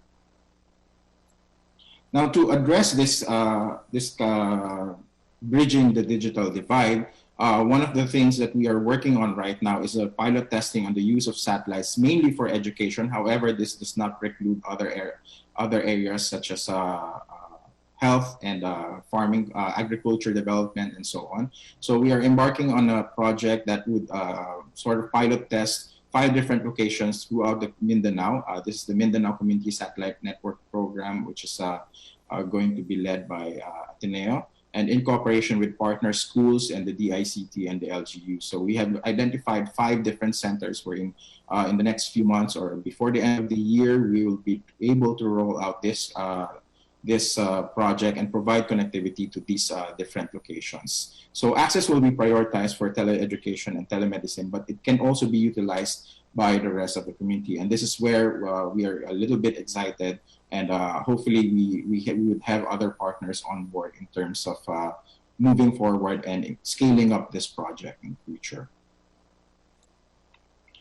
As I said, in addition to education, one of the additional benefits of satellite technologies, it can be used to for telemedicine. And this is something that in light of the COVID-19 pandemic is very important. It can greatly help in monitoring in reducing the number of people moving in and out of municipalities just to go to hospitals. So everything can now be diagnosed. Patient or a doctor in a rural location can have a real-time consultation with a medical specialist or who is located in an urban hospital. And this has been proven and tested and proven in other countries such as India and especially in Africa, wherein the use of satellite technology for telemedicine is becoming increasingly prevalent. However, when we look at agriculture, for the past few years, or at least a decade right now, we have been trying to shift towards what we call a digital agricultural revolution. And in fact, in the FAO, in its briefing paper, stated that in agriculture and food sector, the spread of mobile technology and remote sensing services can greatly improve smallholders' access to information, inputs, market, finance, and training. So we have been talking about the utilization of precision agriculture, or in some cases, smart agriculture, to increase the yield of our, crop yield of our farmers, making them, improving their farm management practices and so on. However, one thing that is missing is that all these technologies, when we talk about big data, artificial intelligence, all of these technologies are highly dependent on providing connectivity from these sources or from those who are providing this information towards the farmers. And without this connectivity, all of this would be very difficult to achieve. So providing access to digital technology to farmers can actually link them directly to suppliers and to information, whether that's weather information or farm information. It allows them to tap into the workforce talent and build strategic partnerships, whether on their own or as part of cooperative or as part of a group. They can access support services such as training, finance, and legal services. And they can reach market and customers to enable monitoring of goods. So this means that by improving our connectivity using satellites, we can build towards increasing our food security by providing the technology that is appropriate to the farmers directly and without and immediately and without means of without the need for waiting for a long time. As I mentioned, also not just in communications, but also in remote sensing, satellites together with alternative technologies such as unmanned aerial vehicles or drones can provide remote sensing data for precision or smart agriculture. So this is also part of one of the projects that I did in the past week together with the Department of Agriculture. So as a way forward, we are moving towards the pilot testing on the use of satellite for providing connectivity in selected locations in Mindanao, because we want to bridge the digital divide at the soonest time possible is using satellite. So we don't want to wait years, 2, 3, or even 5 years down the line to provide this kind of connectivity. And while it's mainly focused on education, it can also be used for telemedicine, e-governance, providing education and training for farmers and even to farming communities. And hopefully in the future, we can have a significant base of significant number of users of satellite in Mindanao, so this would eventually reduce costs for everyone, and providing alternative education and employment for farmers, fisher folks, and agricultural communities, and cooperation among various stakeholders. Also, we are advocating for better internet connectivity for everyone. And one of the things that we have been working, this is mainly led by the BBA, or Better Broadband Alliance, is looking towards how we can revise Executive Order 467 to allow the faster deployment of satellites and increase the number of operators to drive the cost down. We are also looking at how we can push for establishing minimum standards using legislation and increasing government funding and investment for satellite infrastructure, or in general ICT infrastructure in Mindanao under the National Broadband Plan. And in the future, because of the lack of a telecommunication satellite, we are advocating also for the country to have its own telecommunication satellite that is owned and operated by the Philippines, because this can provide a lot of benefits in terms of distance education, social services, communications, and link all our 7,000 plus islands and more than 100 million Filipinos all together. So with that, I would end my presentation, and thank you very much.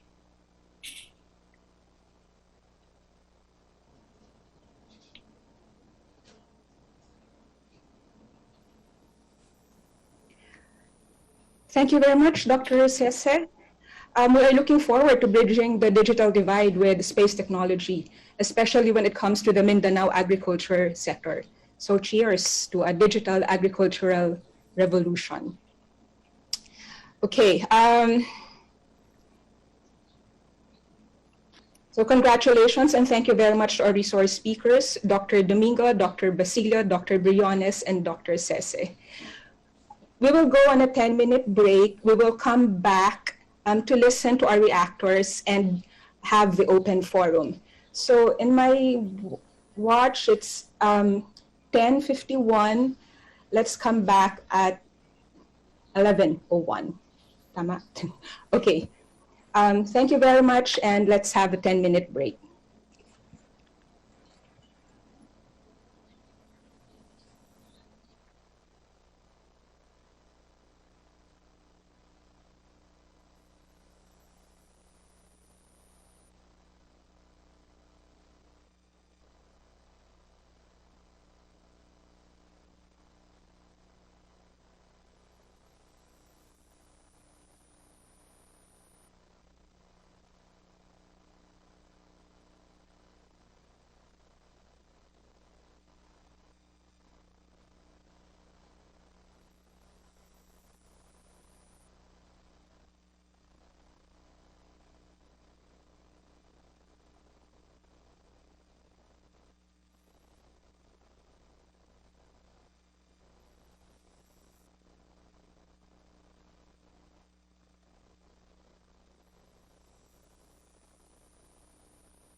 Hello everyone, good morning, and we're back. So now we will be hearing from 5 reactors, and then we'll have the open forum after. Okay, each discussant or reactor will be given 5 minutes to share their insights, to share their piece.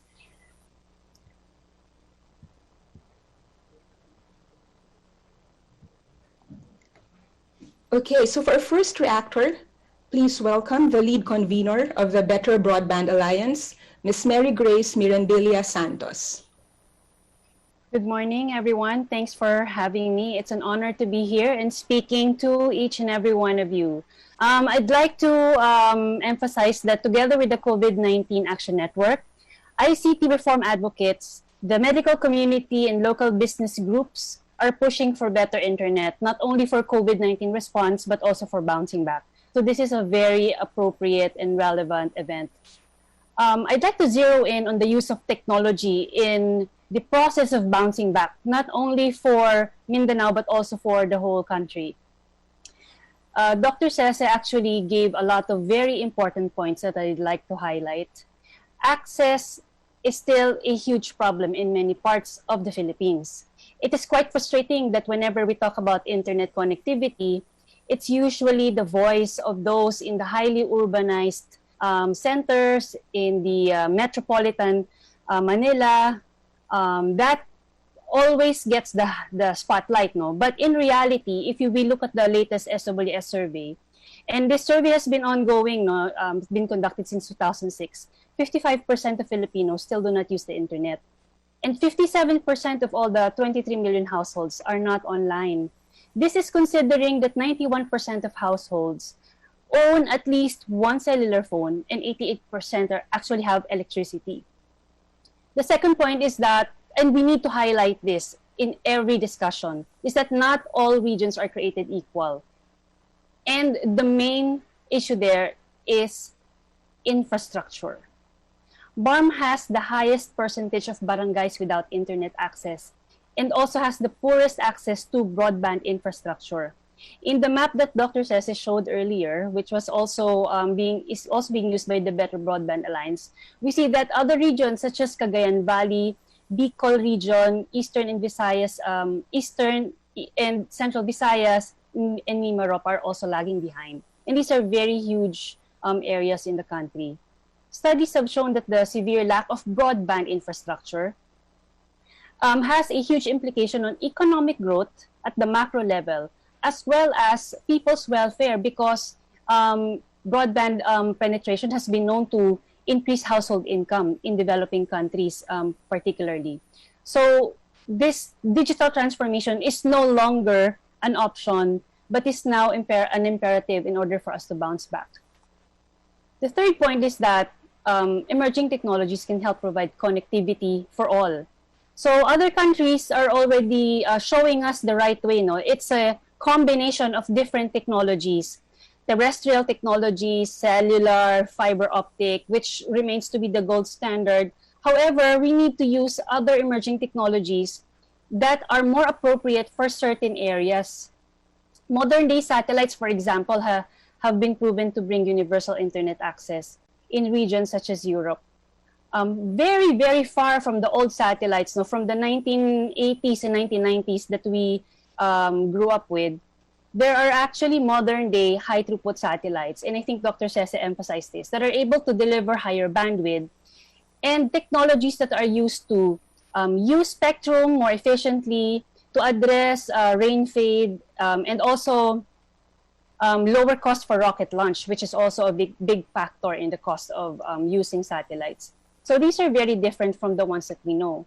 And it is we are actually living in a very exciting time in terms of technology, because new developments in different internet technologies are happening. And in the Philippines, many of our island municipalities and geographically isolated areas, including most especially areas in Mindanao, can benefit from this. So we are seeing some of the benefits now actually of satellites, but at a very small scale. For example, a telco recently announced that it is connecting the Pag-asa Island via VSAT. And some of the free public Wi-Fi sites are actually being connected now via satellite. So what we need to do is open up the market and bring that opportunity for many of these areas to use different technologies, including satellite, in order to bring down costs and benefit the unserved and underserved areas. I'd like to laud the effort of the Ateneo de Davao, no, their proposal for a Mindanao Community Satellite Network. This is actually very much in sync with how many other countries are using satellite for education. In 2017, for example, I think it was the European Commission that conducted a study saying that satellite is an efficient option for bringing faster connectivity to poorly connected schools. So for schools that are not accessed or connected by traditional networks for broadband, satellite is definitely an alternative. And it can also be an interim solution for those that will not yet benefit from terrestrial networks. Thailand actually is using satellite to connect 30,000 schools for its e-learning program via satellite. So again, the message here is that combined with other terrestrial technologies, satellite can be an addition and can help build a more robust and reliable Philippine broadband network. And the last point, and this is something that needs to be emphasized, is that the Philippines gravely needs to update its policy and regulation so that it will be appropriate for the digital age. If we continue to use our analog landline-based policy, which is actually based on the rotary dial landlines that some of you may not have even used, no, because you're so young. We need to update this so that we will reflect how the internet actually is being used. And we need to allow flexible, nimble service providers and democratize access to internet technologies. So the key here to improve internet for Mindanao and the rest of the country is to encourage and enable more investment in broadband infrastructure. Internet is not synonymous to telecom infrastructure. There are other networks that you can use to connect to the internet. Satellite is one of them. Cable TV operators can also offer broadband.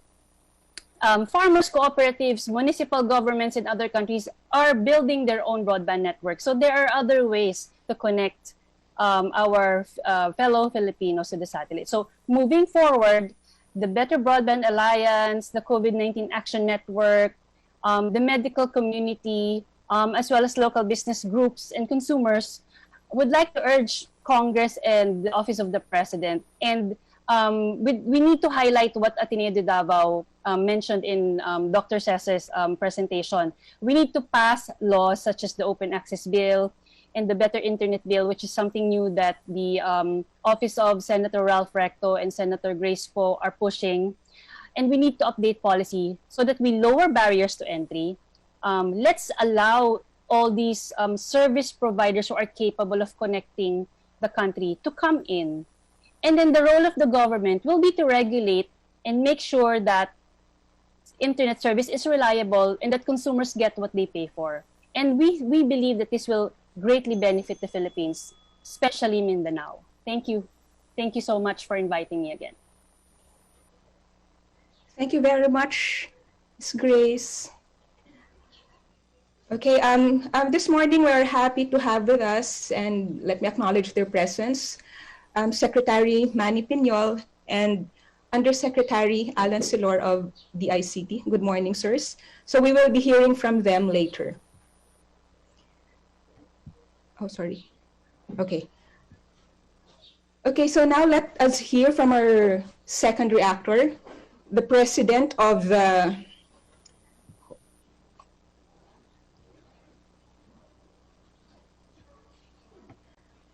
Okay, so our next reactor will be the president of the Central Mindanao University, Dr. Jesus Antonio Derije. Good morning, sir.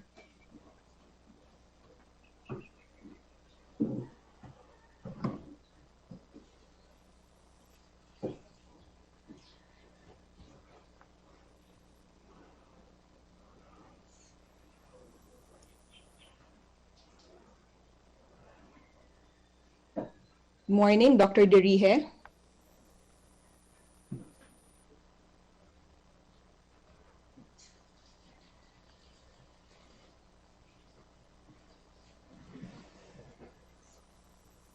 Is Dr. Derije around, Sheila? Yes po, Central Mindanao University po. Okay.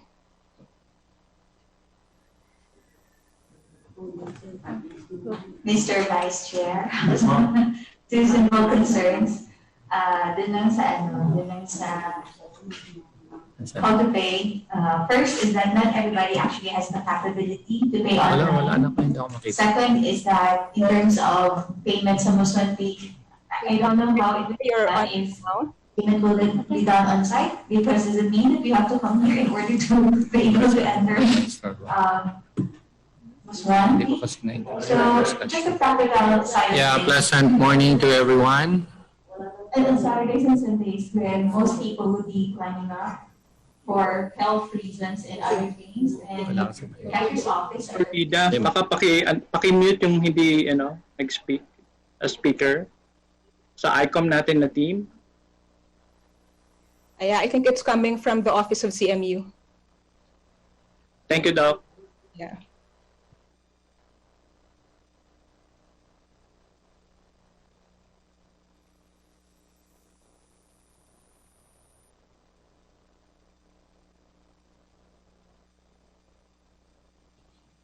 Magandang umaga po sa lahat. Yes, sorry Ma'am Vida.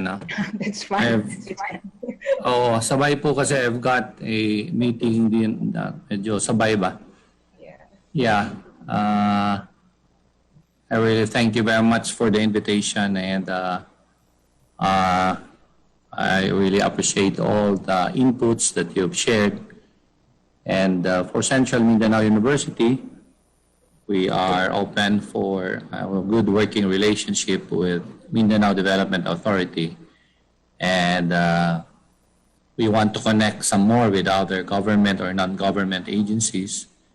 And for now, Secretary Manny Piñol do have a project with us, the Chicken Haven, giving us 1 million grant for the production of Manok Pinoy, and of course, production of range chicken.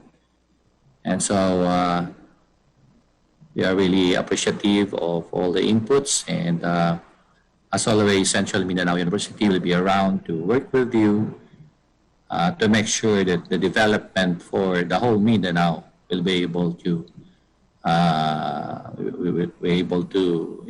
strengthen and level up for, of course, the best interests of those residing in our Mindanao areas. Thank you very much. Thank you very much, Dr. Derije. Yeah, the problem really is our signal. There's really a poor signal. And so now we will call for space technology for better signals. Okay, our next presenter, I know this next presenter. Okay, our next presenter is a columnist of Manila Bulletin, and he operates a coffee and coconut farm apart from a consulting and training company. So we have here this morning with us the president of the Davao City Chamber of Commerce and Industry, Mr. John Carlo Tria. Hi, good morning. I will dispense already with all the greetings since I know many of you are here. Good morning to Secretary Piñol and President Tabora. Thank you for inviting me to grace this important occasion. I think I have a presentation which I emailed. This is a short one.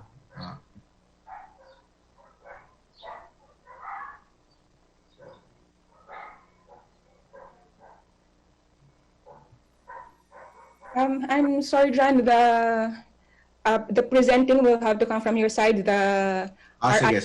The presenting only for that. All right. Ako na lang. Sige. Yeah.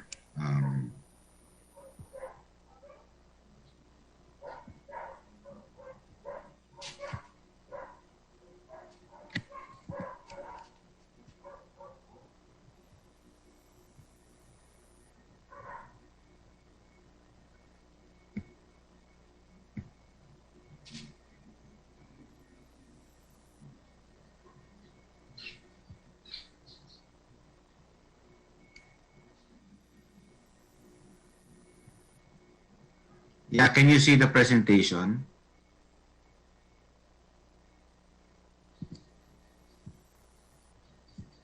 No, it's not coming online. Oh. There it is. Yan. Okay, sige. Thank you. This is short presentation lang just to give my reaction to the speakers, particularly to Roel, who I had the privilege of speaking with last March before the restrictions happened. So we were talking then about logistics within the island. No? Okay. Siguro just some points to ponder. Our growth and resilience will depend on one, industry and agriculture and resources working together.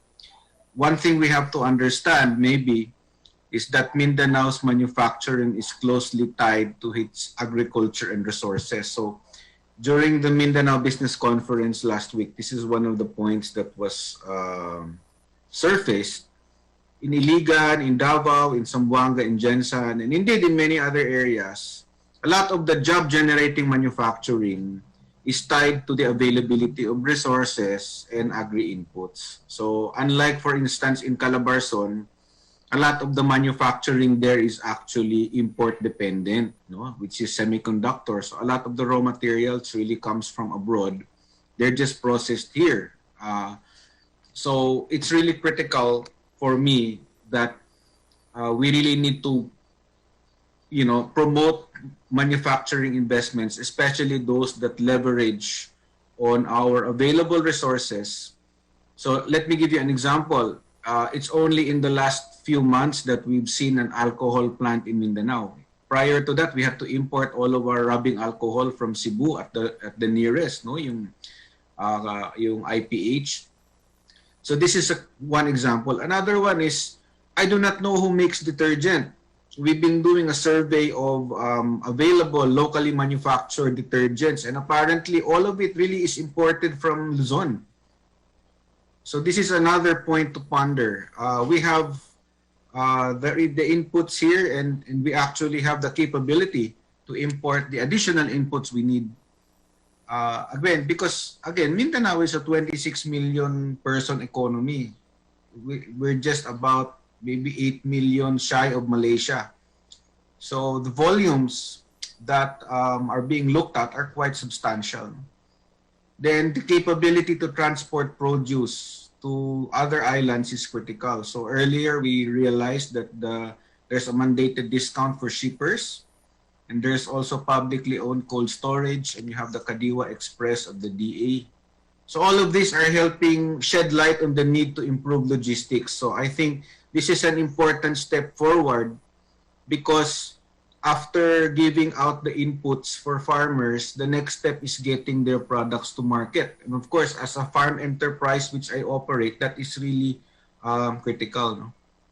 Then, of course, in the last few weeks, we've seen how this continuous and safe recovery will drive economic demand up, which will really help our resource-related and agri-based industries.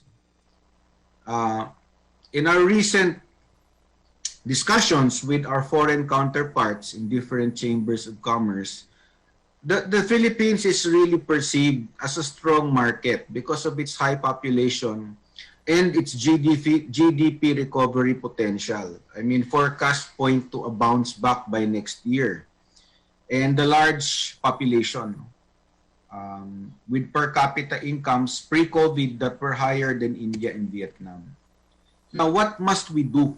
Number one is, I think we really need to promote manufacturing investments in Mindanao. That's why the latest legislative proposals, such as the CREATE Bill, point to the need to develop local tailored incentives. And why am I saying this? Because we need to make our own essential items. We need to make our own PPEs. We need to make our own soap and alcohol. And the problem with our incentive structure, which I see at this point, is, for example, ang PESA, Philippine Economic Zone Authority incentive structures are really for export industries. In fact, they really are legally not allowed to sell locally. In the recent decision to allow 50% local sales is really a stopgap measure because of the lower demand in foreign markets. So I think Dr. Basilio and Dr. Briones shed light on that earlier. Yung demand sa labas ng Pilipinas is not going to be as robust in its recovery. And having said that, we need to create strong demand. That's why the continuous opening up of the economy is critical, because that will drive demand. That will, of course, in turn, drive consumption and drive production. These 2 points are critical if we really want to decongest our urban centers, because we all know many of our relatives who live in Metro Manila and Metro Cebu don't mind coming home as long as there are opportunities. And I think this is one of the drivers. Now, the new mixed-use developments that we're seeing in Cagayan and in Davao and the newly declared industrial estates are a positive move forward. Improved internet connectivity with the common tower policy recently passed. I think this will help, especially the other internet providers, provide the kind of connectivity needed. Of course, better logistics has to continue. So hopefully, ma-institutionalize natin itong better logistics programs. Now, here's one thing, 2 things I'd like to share with you, and I think this is a message. One, I think we really need to do a lot more economic analysis and strategic investment promotions at the regional level, because each region has its own competitive and comparative advantages, and our capability to leverage on that and make forecasts on what's available in our regions will help guide our own recovery as regions. So I've called for this at the RDC and in the Mindanao Business Conference. We actually put this forward as one of our recommendations para ma-leverage, makita natin ano ba yung magandang gawin natin sa region, because that will help guide the kind of investment promotion that can happen. And siguro my message to our academe sector is that maybe we should build the kind of economic analysis consortium at the regional level. Our regional level universities like ADU, for example. I'm sure you have research institutes that can talk about the local economy, that can do localized studies. And I believe we can do economic forecasts that are useful, especially for local business, because a lot of our local businesses now are really treading on the innovation path. They want to see what else they can do in order to take advantage of the opportunities and address the challenges of the new normal. And I think data and information and forecasts are very critical in order to achieve this. And it's not just data you get from, for example, multilateral institutions, kasi that's all broad. Yung data talaga ng region, lalo na we all know, the market in the Philippines kasi iba-iba yung characteristic kada region because we're really a set of island economies. So yun siguro, and okay lang ba Vida, mag-shameless plug lang ako kasi may event kami to address some of the issues raised by our colleague from the yung on October 30 we'll be launching our virtual Davao Agri-Trade Expo. I think this is a venue to allow the connectivity of more and more agri-based enterprises.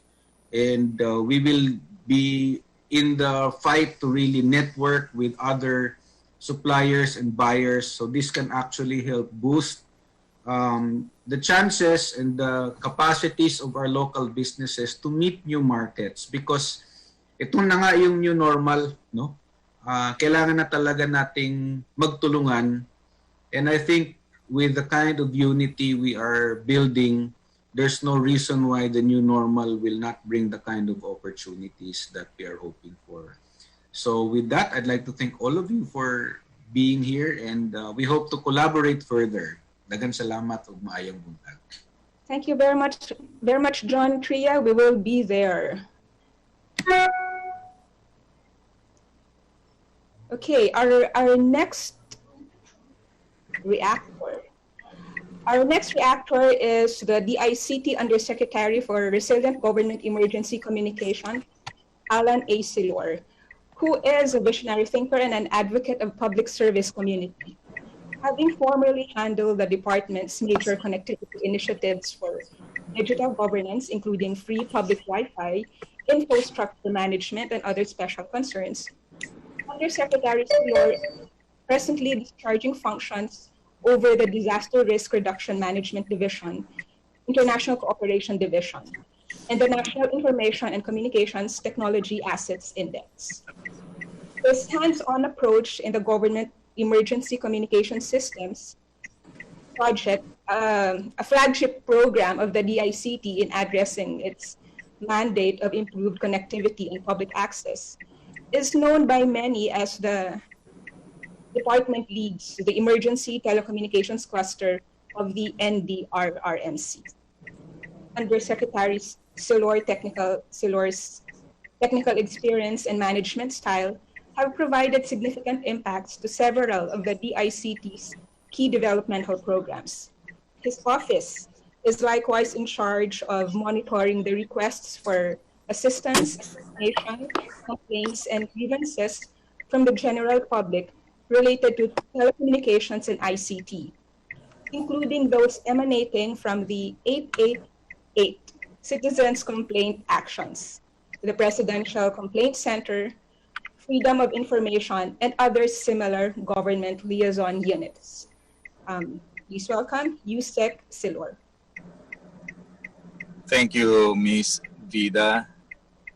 Very lengthy introduction. I think my presentation will be much more shorter and my reaction. But anyhow, I would like to thank our colleagues joining us today. DICT extends our warm appreciation for this invitation, especially to the academic community, for leveraging various use cases of ICT platforms and services. So let me show you some satellite-based communication technology, which we also get from the presentation of our colleagues in the academic field. As identified in the National Broadband Plan issued in 2017 by the department, satellite overlay is a strategic imperative to advance coverage and augment internet connectivity, especially in far-flung areas. The commercial aspects of broadband and telecommunication heavily relies on market-driven factors such as population, for infrastructure development including fiber optic cables, cell towers, and others. For identified sites, especially in vulnerable areas susceptible to connectivity issues, satellite technology has been utilized to provide communications. The opportunities brought about connectivity and economic activity spawned by broadband connections contribute to the overall growth of the community, including the agricultural endeavors as a specific use case for satellites. The technology of satellite-based communication is not new.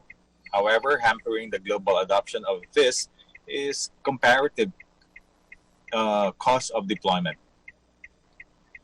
While market forces and other number of players contribute to this state of the landscape, the connectivity platforms worldwide, satellite operations, and relative subscription rates are still high compared to fixed deployment. In the comparison presented on the screen, let me show you that the wireless mobile networks and wired data infrastructure are to be compared with satellite technology to reveal various pros and cons, the benefits and disadvantages. Most promising in coverage is satellite, while data rates and capacity are incumbent on fiber deployments. Cost on the reliability and delay or latency are acceptable for wired and wireless infrastructure, while challenges remain for satellite connectivity. In the country, there are about two satellite providers for commercial internet broadband, and up to 5 with partial footprints in the country.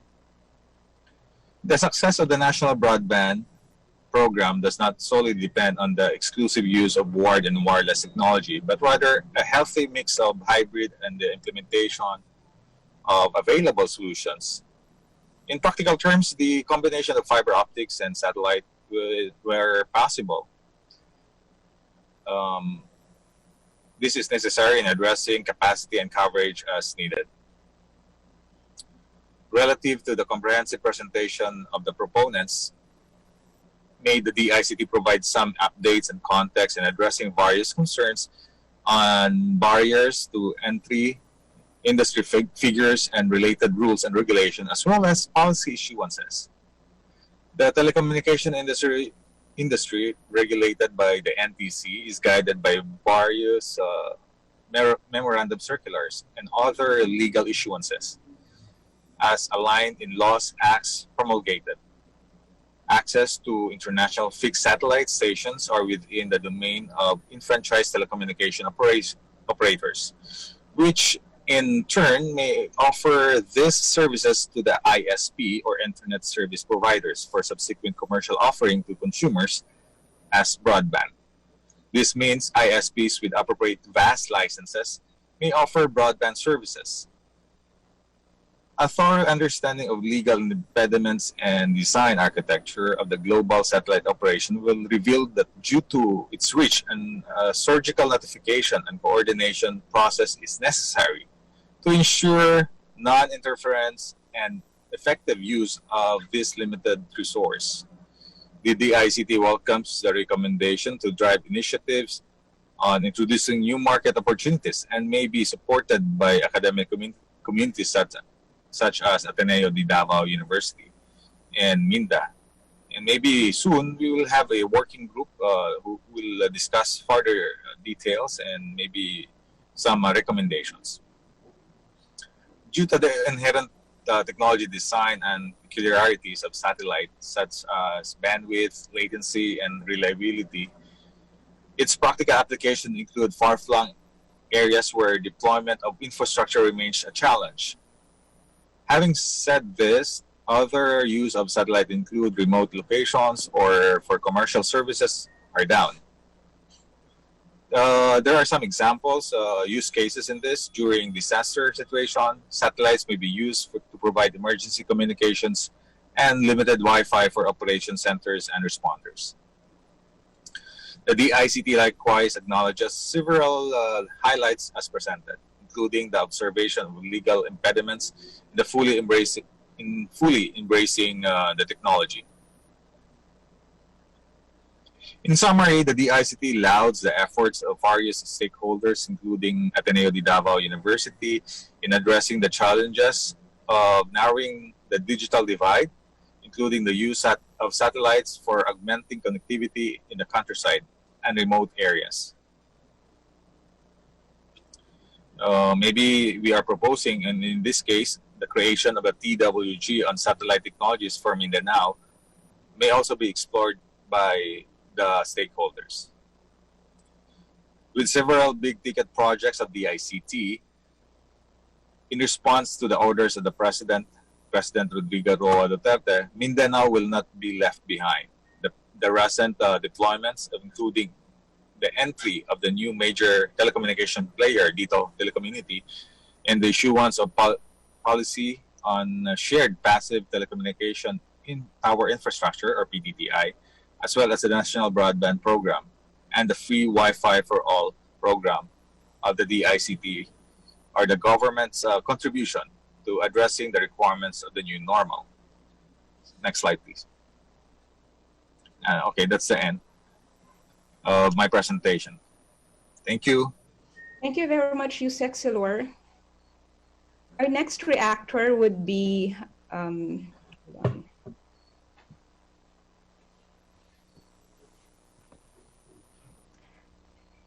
okay.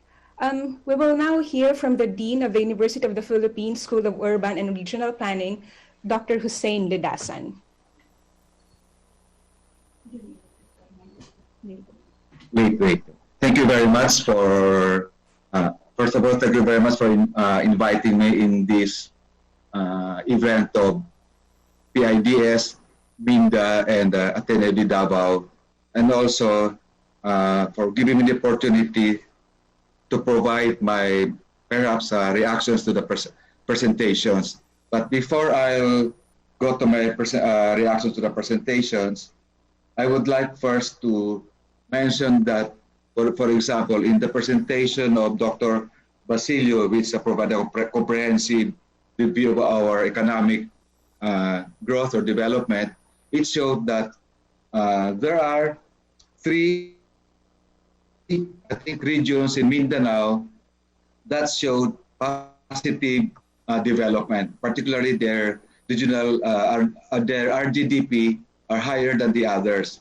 And second, I think this was mainly due to the tourism and OFW remittances, not just from Mindanao, of course, but for the whole country. And as also we all know, construction is one of the main driving force of our GDP growth. And another thing that I would like also to mention is related to the impacts of the pandemic. And we know that this is just a minor setback. And I think, and I believe that still the long-term development plans of the country, and specifically for Mindanao, should be continued. Okay, so now I will share my presentation.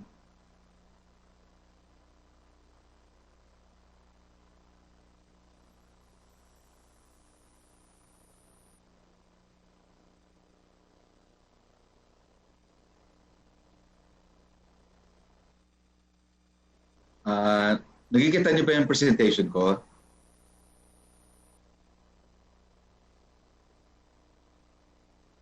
Is it visible? Yes, we see the presentation. Okay, thank you. Yeah. So I'll now go directly to my points. Yeah. As I already mentioned, investments on economic infrastructure development and improvement of connectivity in most regions of Mindanao are really important here. And of course, we have seen the BBB, the build, build, build. But as mentioned by the presenters and the discussants, another key is what we know as connect, connect, connect. Perhaps because we are an archipelagic country, and as mentioned specifically by the USAID from the ICT, our most of the LGUs are still not connected. So this is very important. So when we say connect, connect, connect, it is not just the physical or intermodal logistics connection like roads, air, and water, but also in relation to internet connectivity. And for this, it has been my advocacy to focus on what we call critical infrastructure. Critical infrastructure is relevant because we are now going towards what we call the advent of smart technology. And even in the inclusion of addressing pandemics, we should also take note that it is not just for climate change and natural disasters, but we should now also focus on addressing pandemics in the context of development planning. And here also, because of smart technology, big data are key in this regard. And similarly, in addressing pandemic, and it was already mentioned by one or two of the discussants, perhaps an economic analysis, we should also now consider the costs associated with addressing COVID-19 or pandemics in general. For instance, it was mentioned that in agriculture, because of pandemics, there were reductions in the production and even supply. So perhaps there may be a need to consider how can this be subsidized. For example, even in public transport, we know that because, again, of addressing protocols, there were significant reduction in supply. And here, there's a need to look at the viability gap between the EIRR, Economic Internal Rate of Return, and FIR, or the Financial Rate of Return. And this should now consider addressing the costs associated to pandemics. Second, particular to Mindanao, the current development framework of MINDA, or the Mindanao Development Authority, which is anchored on economic growth, should be further enhanced, not only to ensure development of the regions, but also for competitiveness. Because especially if you want to really bounce back, we need to enhance the competitiveness of these regions. Enhance more investment for economic infrastructure should be continued, particularly on critical infrastructure. And Barb was already mentioned, so we should also take note that Barb can finally be a part of the economic development of Mindanao. And also, strengthen sub-regional cooperation in the BIM-IAGA and review economic policies and strategies that can ensure that Mindanao can truly be competitive in the sub-region. And I mentioned earlier that we should consider also addressing pandemic in the development planning framework. You could see this proposed development planning framework. And in the past, we only look at resilient low-carbon society for addressing carbon emission with respect to climate change. But this time, we should now also consider in having a pandemic resilient development. And this, of course, include critical infrastructure and humanitarian logistics. Of course, we all know what is the meaning of humanitarian logistics, so I will not elaborate more on this. So when I mentioned about critical infrastructure and smart technology, and we thank that I thank the USEC from the ICT in mentioning that there are now developments towards this. But of course, we've read on the newspaper and social media that our bandwidth is really very low compared to the others. But perhaps it's still now time to really ensure that the ICT technology or our infrastructure for ICT will be enhanced. Because when we say e-governance, e-commerce, etc., we are now looking at the fourth logistics, and also for transport and intermodal logistics network, enhanced ITS or enhanced intelligent transport system, and other technologies towards improving our intermodal logistics network system, and even urban logistics management. And of course, you can see here what I am mentioning here, how the evolution of the fourth-party logistics, which is now the in thing. And of course, the mention about the smart city. And even in smart city, we need big data. And here, which was not mentioned, but it's already becoming important, is the smart agriculture and smart medicine. Okay, so this is the importance of critical infrastructure, the interrelationships of critical infrastructure. And with that, I end my reactions or discussion points to the presentation. Thank you very much. Thank you very much, Dr. Lidasan, for that very substantial input. Now we will open the floor for your questions. And you may place the questions in the chat box, or if you're on FB, on the comment section. I will start with a few questions I have received. I will address, these are addressed to the resource speakers. Kindly hold.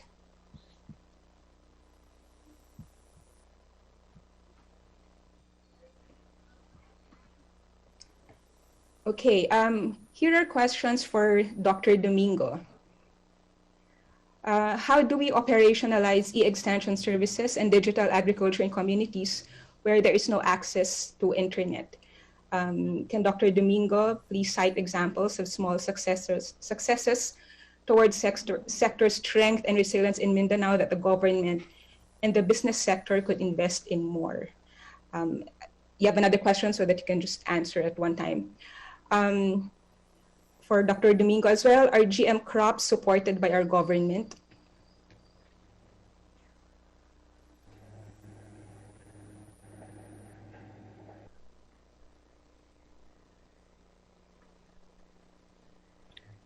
Do I answer now? Yes, yes, please. Okay, so thank you for that question. I think it was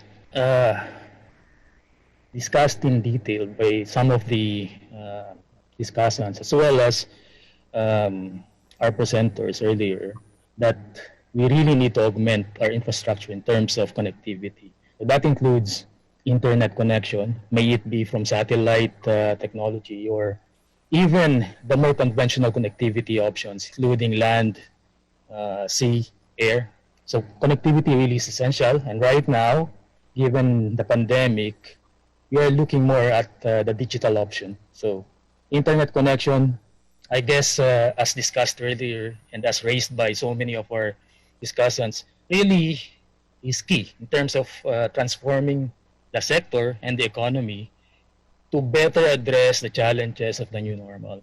Now, you asked about e-extension. You asked about the lack of infrastructure within subnational bounds, and you asked about GM crops as probably an alternative technology for growing the more profitable commodities. No? The answer there really is right now there is support in government in terms of augmenting extension work, and that includes the electronic platform. We've been, for example, doing work with ATI with regard to a more traditional landscape risk, which includes climate change and disaster risk. But they are actually looking at augmenting the system through e-extension. So there is that option, and there is that initiative, and there is that direction in terms of mandated government agencies going forward and looking at that technology. Now, in terms of infrastructure, as mentioned earlier, it's not really just the government investing on this. It's really us trying to incentivize the private sector to come in, shell out money, and really go forward augmenting what we have in terms of connectivity infrastructure. In terms of GM, well, it's been a very controversial topic for so many years now, decades actually. I know for a fact that for almost 2 decades now, work has been ongoing at UPLB in terms of developing GM crops, for example, on PRSD papaya, on eggplant, BT, eggplant, and a more conventional breeding option with tomato to be resistant in TYLCB. But there is a national program on agrobiotechnology, modern agricultural biotechnology. And so you see also the priority in terms of the government looking at such an option to better promote productivity within the agricultural sector. So all in all, we see so many gaps, we see so many entry points for intervention, but we also see positive lights, no? With the government going forward, looking at options to address such gaps and express needs. So I hope my response answered the questions. Thank you. Thank you very much. We have related questions for Dr. Basilio. May we know the breakdown of support to agricultural sector under Bayanihan 2? Where does the 24 billion agricultural sector assistance go? What should we do to the people who lost their jobs during this pandemic? For Dr. Basilio.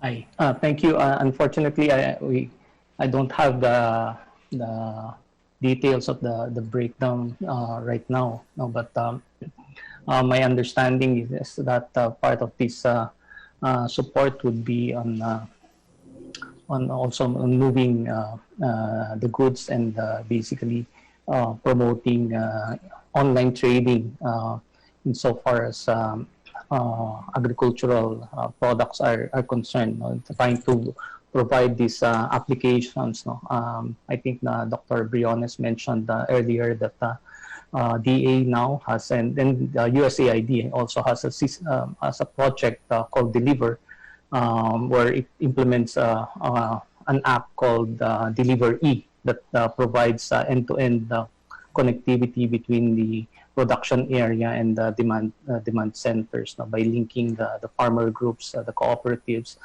with the buyers, not only in Manila but in other parts of the country. So, but unfortunately, I don't have the details for the agri budget under Bayanihan 2 right now. Okay, thank you very much, Dr. Basilio.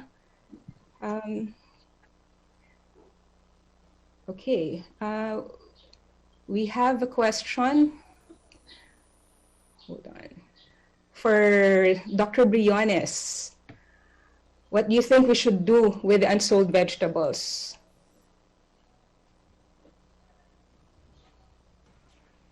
Well, farmers have been contending with issues of unsold vegetables and price fluctuation since time immemorial, right? So perhaps in certain areas, this got more intense when traders were unable to pick up unusual because of some lockdowns. So farmers have dealt with it the way they've usually dealt with it. If the cost of, say, harvesting was not worth harvesting, they didn't harvest. No? If they couldn't find traders, then they just had to dispose of their produce after taking out some for their own household consumption. So from time to time, we will observe this, but it's more important that in the long run, we have a way of systematically and consistently bringing it down so that the market will be able to contact their products on the average more frequently. And all I can do is mention more efficient marketing, such as through online systems, through better infrastructure, and so on. Okay, thank you, Dr. Briones. We have a question for Dr. Sese. Technical people would likely be needed to manage the satellites and data that will be collected from them, to analyze data and disseminate information that would be useful for the community. Do we have adequate technical capability, pool of experts, technical people, or trainable people, aside from you and your team? So what's your experience in the Mindanao pilot projects? Hi, thank you for that question. It's interesting to get that question from my high school classmate from PIDS. Okay, yes, well, that's true. We need a lot of technical people who are capable of managing the data, especially when we talk about remote sensing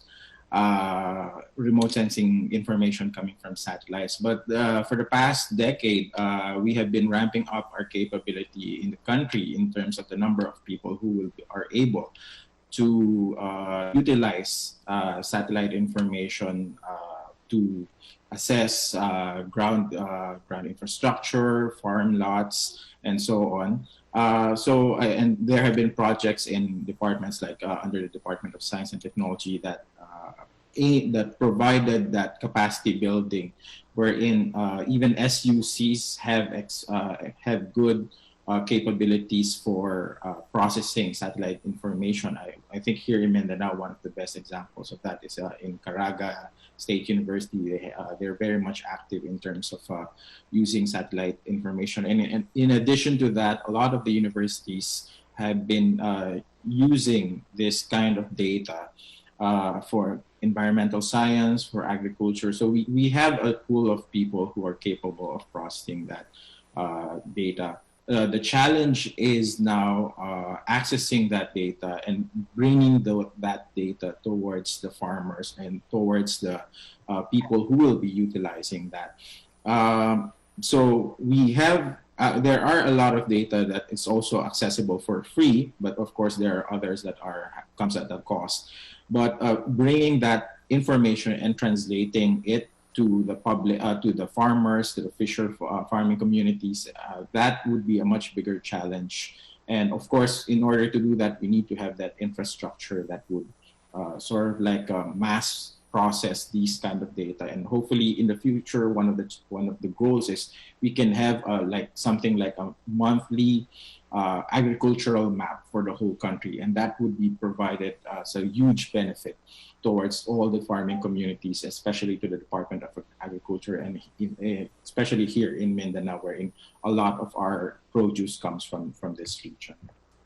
So in short, yes, there are people who are capable beyond what we have here, but we need to link them up all together and maximize the utilization. So it's a matter of proper utilization of the technology.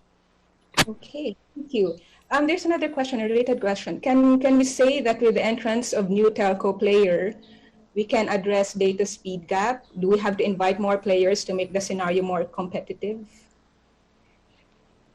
I think for with the entry of the new telco, that more or less like opens the door towards having more competitors in the field in the telecommunication sector. However, we still have to look at the main challenge or main hindrance that prevents other players from coming in, and that is the regulatory aspect of requiring telcos, especially for those, or even ISPs who would want to use satellite technology, requiring them to have a congressional franchise, and that is the biggest impediment right now in having more players that would eventually level the playing field and eventually reducing the cost for the end consumer.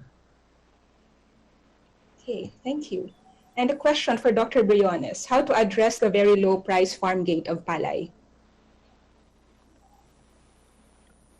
So the farm gate price of palay since about 2019 suffered some decline relative to their very high levels leading up to the rice tarification law, RA 11023.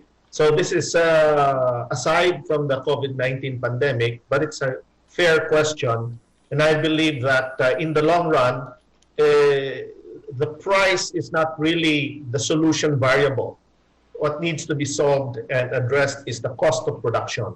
So that if the farmer can bring down the cost of production, then even though we still have prices that are farm gate prices which are at parity with farm gate prices that are received by farmers in Vietnam and Thailand and Cambodia, our farmers will still be able to make a profit. Now that's a very long story.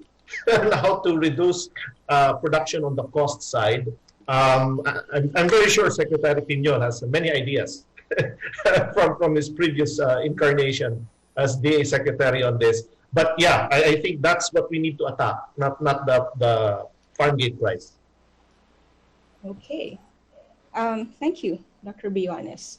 Okay, we have time for one more question from the audience who may be brave enough to speak up, or, well, you can just put in the chat box. Dida, while we are waiting for a question from the audience, can I just share 1 minute, one application that can help address supply chain bottlenecks? Okay, go ahead. Okay. Right. Okay, so at the height of the lockdown, especially in April, there were a lot of problems that was encountered, as regards the movement of goods. So of course, the IATF, the Interagency Task Force, and the Department of Trade and Industry came out with the resolutions, basically saying that there has to be unhampered movement of goods. And so we were requested, when I say we, the Respond project was requested by NEDA to come up with a supply chain analytics dashboard, and also to develop an app that can be used, downloaded by the people, industry players, and even companies and the transport service providers. So where they can report incidents of bottlenecks that they have encountered in the supply chain. And all this information are anonymized and gathered and processed, digitized into a dashboard that is there at the Interagency Task Force, so that all these incident reports are given to concerned agencies for appropriate action. So let me just end by saying that this incident reporter app is downloadable and available at Google Play, App Store, and if you want, you can download it using iatf-scan.net in the internet, and you can use it to report any bottlenecks that you encounter in moving your goods. Okay, that's all. Thank you. Great. Thank you for that added information. Okay, we have one more. What are the main challenges in policy and regulatory reforms for better internet connections? What are the reasons why it's taking too long to pass these reforms? So, could answer this? I'll say that the ARTA, the Anti-Red Tape Authority, has created under the Nehemiah program the technical working groups to address the issues, regulatory issues attendant to the 5 priority sectors that it has identified, and telecoms is one of them. And one of the early successes that was achieved is is coming up with the revised guidelines on the setting up and construction of telco towers, no? Because we need to put up, as far as the ICT is concerned, I think more than 50,000 towers, no? And the amount of regulations and documentary requirements and the cost, no, of doing this is so much. So with these revised guidelines, I think right now it is easier, no, to construct and put up telco towers so that we can address the issue of making internet service and ICT service more widespread and affordable. Okay, thank you. Okay, last question that we will entertain, or are we okay to entertain some more? But again, well, let's go with this. Water security and resilience of agriculture are tied. Any thoughts from the speakers on this?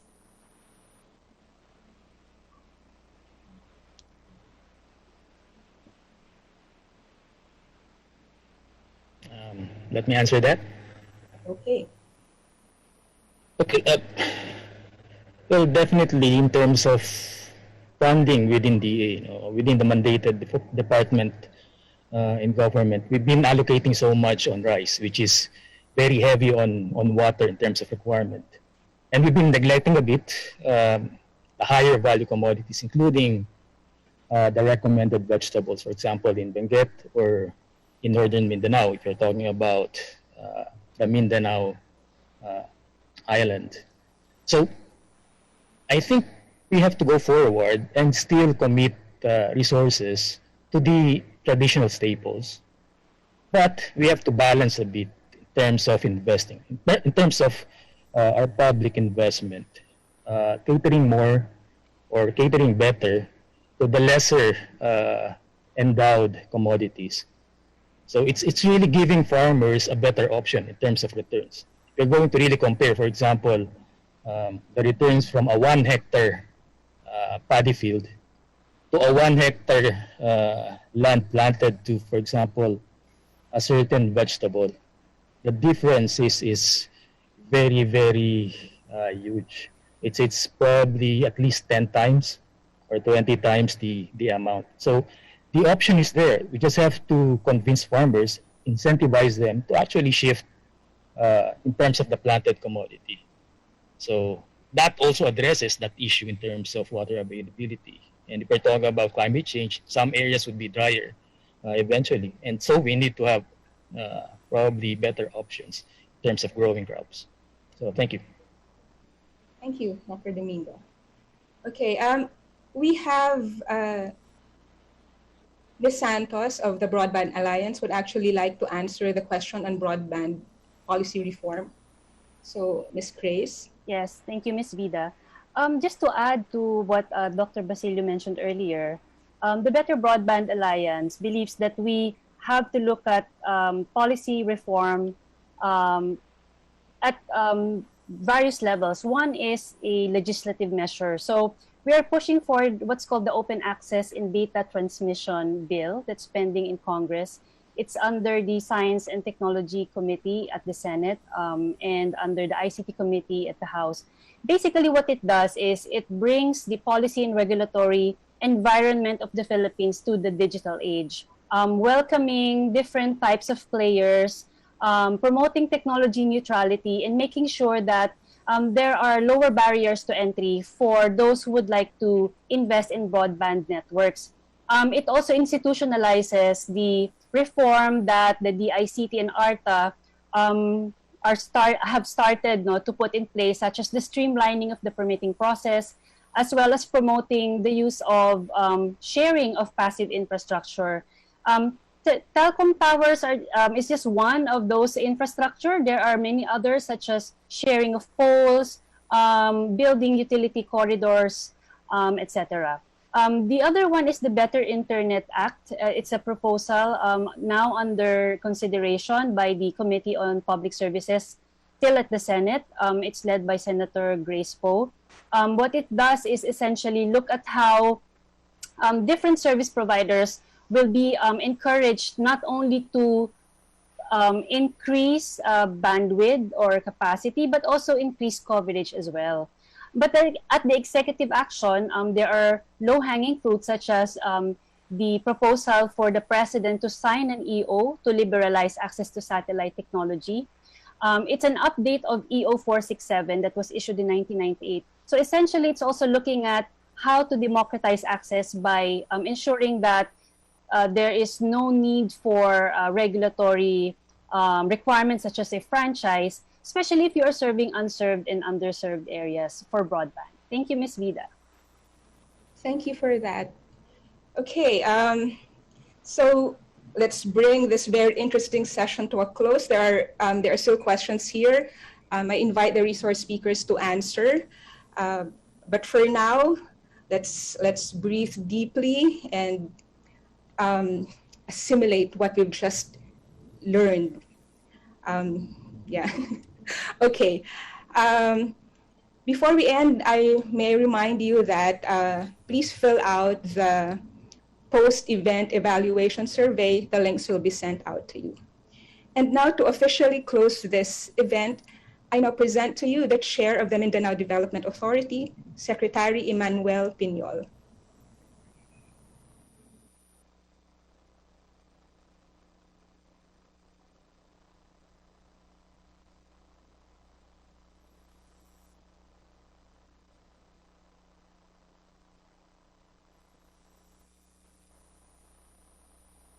Hello? Can you hear me? Yes, sir, we can hear you. Right.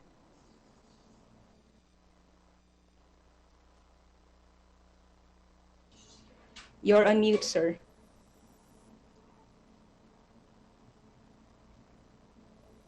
Unmute myself. Okay.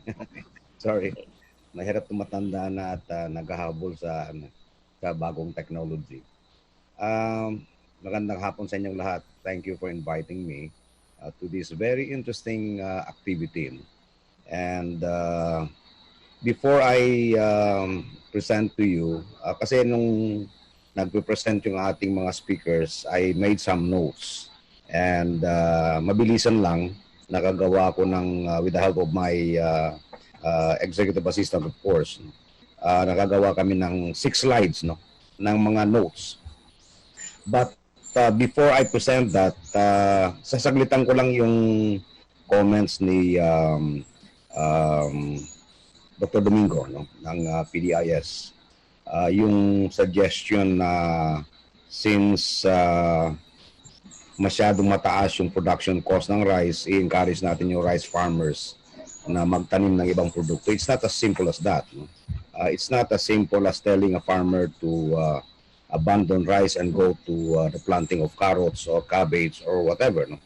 You have to understand that itong mga commodities na ito actually very limited ang absorptive capacity ng merkado. In fact, if you would talk to a vegetable farmer in Bukidnon, the moment na sabay-sabay sila mag-harvest, bagsak ang presyo niyan. Kasi yung absorptive capacity ng merkado for carrots, for cabbage, and for vegetables actually is very limited. Number 2, let me emphasize that I believe we should stop looking at rice as just a commodity that causes inflation whenever the prices go up, and then it's just a food item. Look at this. How many farmers are involved in the rice industry? It's about 5 million families. Ano ang harvested area every year? It's about 4.9 million hectares. Ano pa ang ibang mga activities, economic activities na dependent sa rice industry? Feed mills. Ginagamit yung darak. Yung tiki-tiki. Pati yung mag-iitik. na nagpapakawala ng itik sa mga bagong inanihang palayan. No? That's part of the ancillary activities related to the rice industry. The rice mills, the trucking, the cargador, the thresher, the magagapas, the magtatanim ng palay. No? So, it puzzles me. Imbita tayo ng imbita ng mga foreign investors to invest in the Philippines. And yet here we are trying to kill an industry that provides jobs to millions of Filipinos. Ang kailangan natin actually reforms. In fact, nung nasa DA ako, I already proposed a major reform sa ating agricultural expenditure, especially for rice and corn. Sinasabi, we don't really have to give out free rice seeds every year. We don't really have to give out free fertilizers every year. We don't have to give out free equipment. We could actually come up with a cost recovery program, which we already started by introducing the production loan easy access. So ito yung mga major reforms sana na mabawasan na sana. At saka yung sasabi kong one-time, big-time na investment. Ang problema natin kasi, kakapiranggot yung binibigay natin every year, hindi nararamdaman ng farmers. Now, to talk about rice, tatlong bagay lang naman na importante sa mga farmers. And this came from the outstanding farmers. No? Sabi nila mababa yung ating productivity. Yes, because hindi tayo gumagamit ng hybrid seeds. In fact, when I assumed office as Secretary of Agriculture, the utilization of hybrid seeds and good seeds was only about 45%. Kaya natin naabot yung 19.28 million metric tons, the highest harvest in the history of the country in 2017, was because we were able to increase the utilization of hybrid seeds and good certified seeds to about 68%. No? So, ganun lang kasimple. Number 2, abono. Number 3, irrigation. Yung tatlo lang. And we don't even have to dole this out. Right now, in Taraca, for example, Lanao del Sur, tinulungan namin si Taraca Town na mag-avail ng loan from Development Bank of the Philippines under our Mindanao Water Supply Program para makapagpatayo sila ng sarili nilang solar irrigation project. Ang ginawa naming tulong, tinuruan namin sila kung paano mag-organize ng economic enterprise so that every farmer who is served by the irrigation system will pay so that si Taraca will be able to repay the loan. Ito yung major reform sana sa agriculture na pinopropose ko. Unfortunately, as you may have known, I got into some loggerheads with kasi ang aking positioning palagi would be pro-farmer.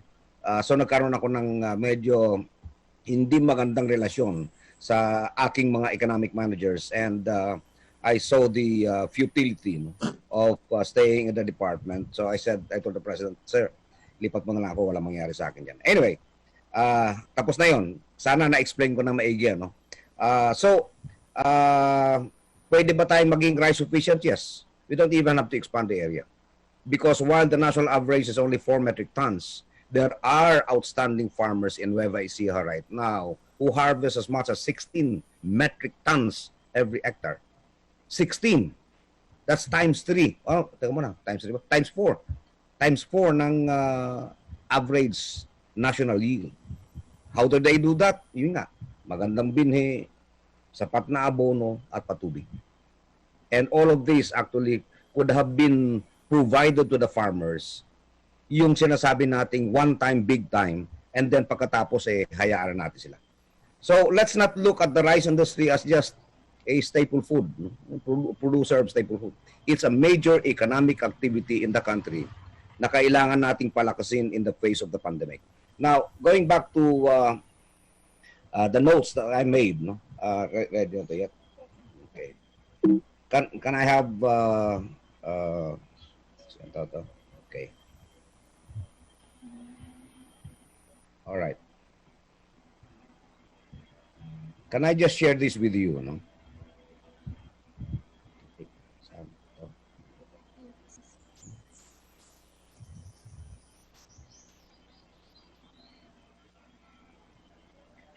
Okay.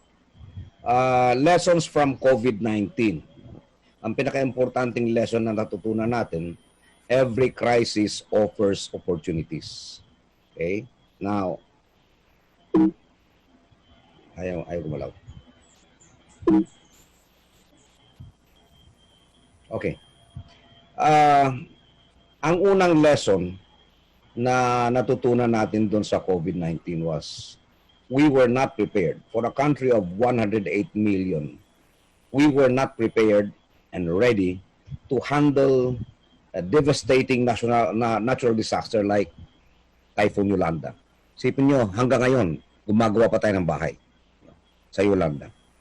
Or a major health disaster. Or, God forbid, a nuclear accident. In handling COVID-19, the lack of coordination between agencies as shown by divergent policies was very evident. Kaninang umaga, hindi ko malaman kung mainis ako, matawa, no?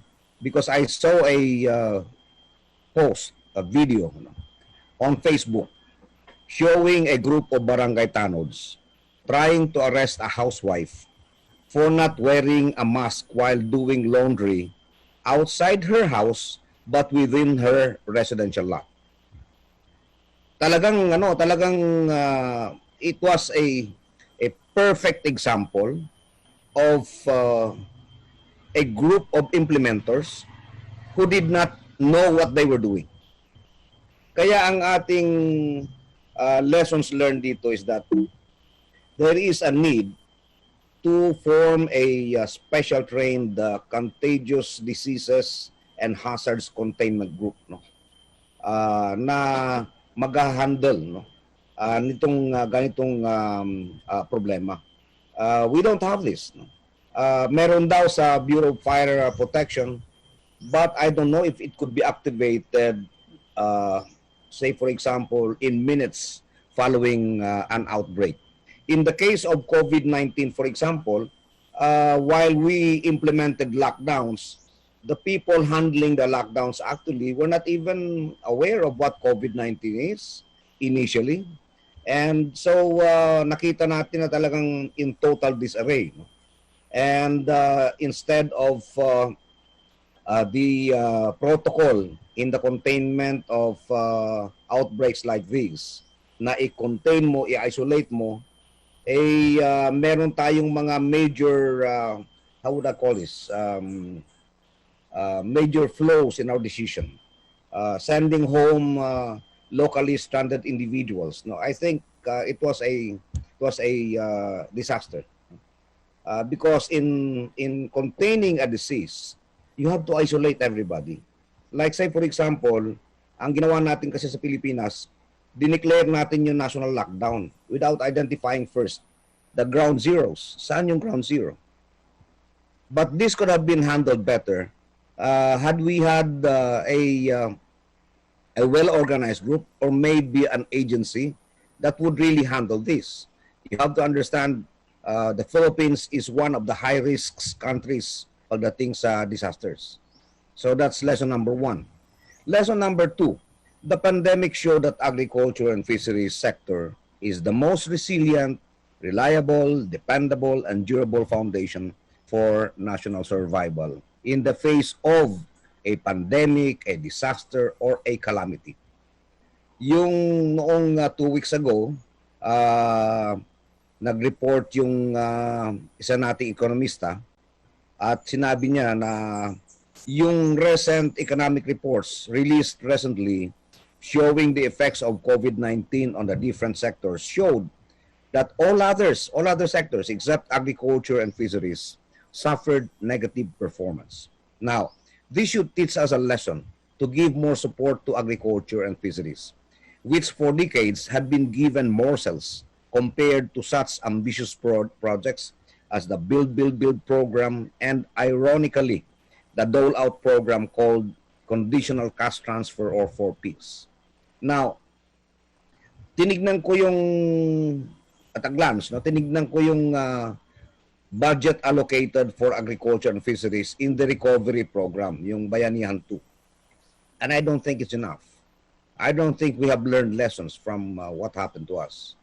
And nakakalungkot sapagkat kung alin pa yung sektor na nagpakita ng resilience, durability, dependability, yun pa uli na papag-iwanan do sa allocation ng budget, no, for the country's recovery. Look, you have to remember this. kapag nag-uwian yung mga OFWs, I don't think we have enough jobs for them. And the only available sector where they could be integrated would be agriculture and fisheries. So I think while nakita natin tong experience na ito, I don't think we have learned lessons in this area. Number 3, ito yung matagal ko nang sinasabi na we should not rely on foreign sources of our basic needs. Food, medicine, and other basic necessities. Sapagkat nakita natin sa COVID-19 na pwedeng ma-disrupt yung food supply chain, especially the global food supply chain. In fact, our dependence on imported rice, the flow in our dependence on imported rice was exposed when Vietnam for a while decided to hold on to its stocks, saying that, teka muna, we will hold on to our stocks. Mabuti na lang, noong nangyari yung COVID, harvest season sa Luzon. Kaya hindi masyado na ramdaman yung impact ng pag-hold ng Vietnam sa kanilang rice intended for export to the Philippines.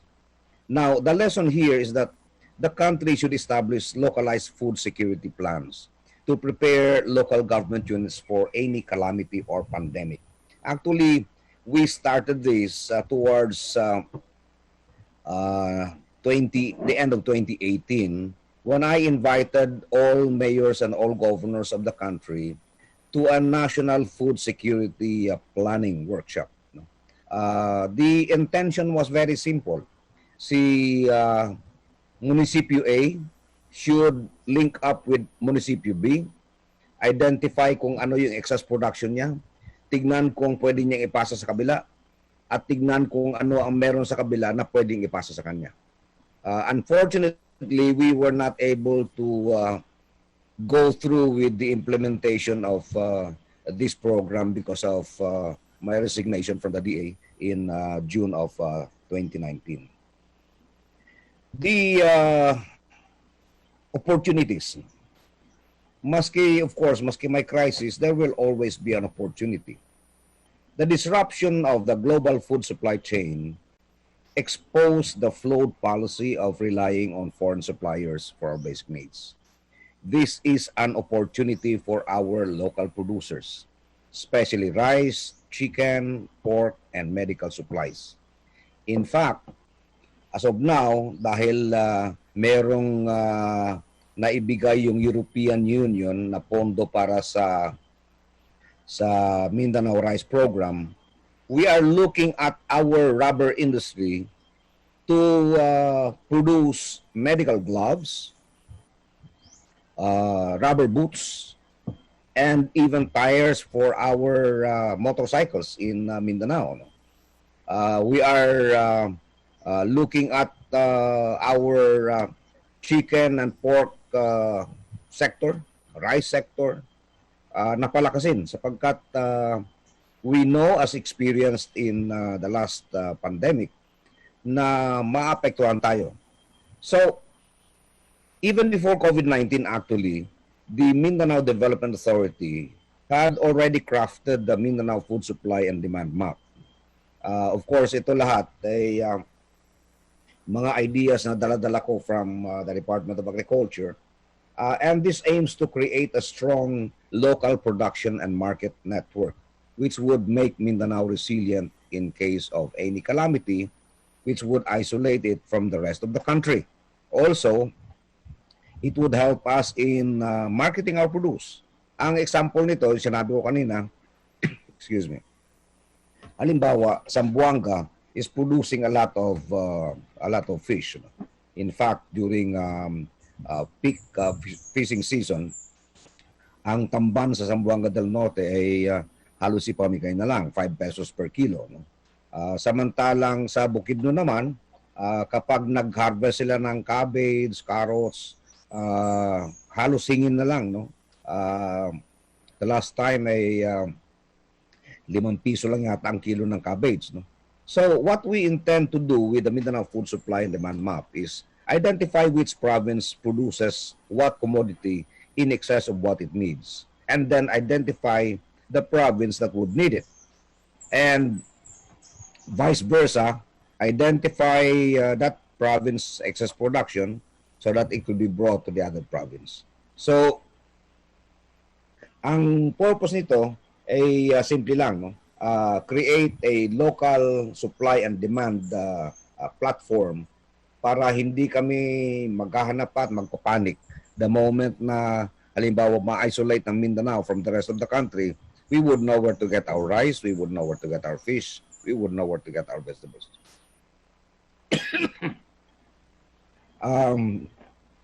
The pandemic saw the collapse of the service economy. In the face of COVID-19 restrictions, people did not go out to eat in restaurants. They did not go to Boracay. They did not watch movies, shop, or travel. Their most important concern was the availability of food. This opens a wide window of opportunity for agriculture and fisheries as an investments area, which in turn would result in productivity and create jobs for those who will be displaced by the pandemic. Now, while we have very clear lessons learned from the pandemic and we have identified the opportunities, the most critical action that needs to be done now is to adjust and adapt to the new normal. Kasi mas kinakita natin kung ano yung mga leksyon, mas kinakita natin na may opportunity. Kung hindi tayo mag-a-adjust, hindi tayo mag-a-adapt, wala rin. Now, it must be remembered that experiences could only serve as lessons when we make adjustments, and that opportunity knocks only once. Let me end with this quote. No pain that we suffer, no trial that we experience is wasted. It ministers to our education, to the development of such qualities as patience, faith, fortitude, and humility. With that, I'd like to thank you and good afternoon. Daghang salamat, Secretary Manny Piñol. Here. We will support local. Okay, and so with this, we end today's forum. This 6th Mindanao Policy Research Forum has been brought to you by the Philippine Institute for Development Studies, the Mindanao Development Authority, and the Ateneo de Davao University. So congratulations and thank you very much to our resource speakers, Dr. Domingo, Dr. Briones, Dr. Basilio, and Dr. Sese, and to our reactors. Thank you very much for sharing your time. Thank you very much to the attendees. We hope this will be an impetus for you to make our move. Okay, so thank you and good day. Okay, maybe let's have picture taking. So turn on your cameras, please.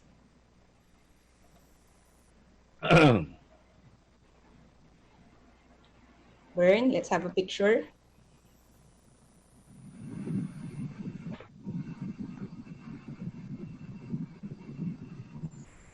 Okay, please don't forget the post-assessment survey. Bern, we're okay? Picture? Not yet. Okay, not yet. Okay, when? Okay, ma'am, done. Okay, thank you. Thank you, everyone. Good day. Thank you, Ma'am Vida.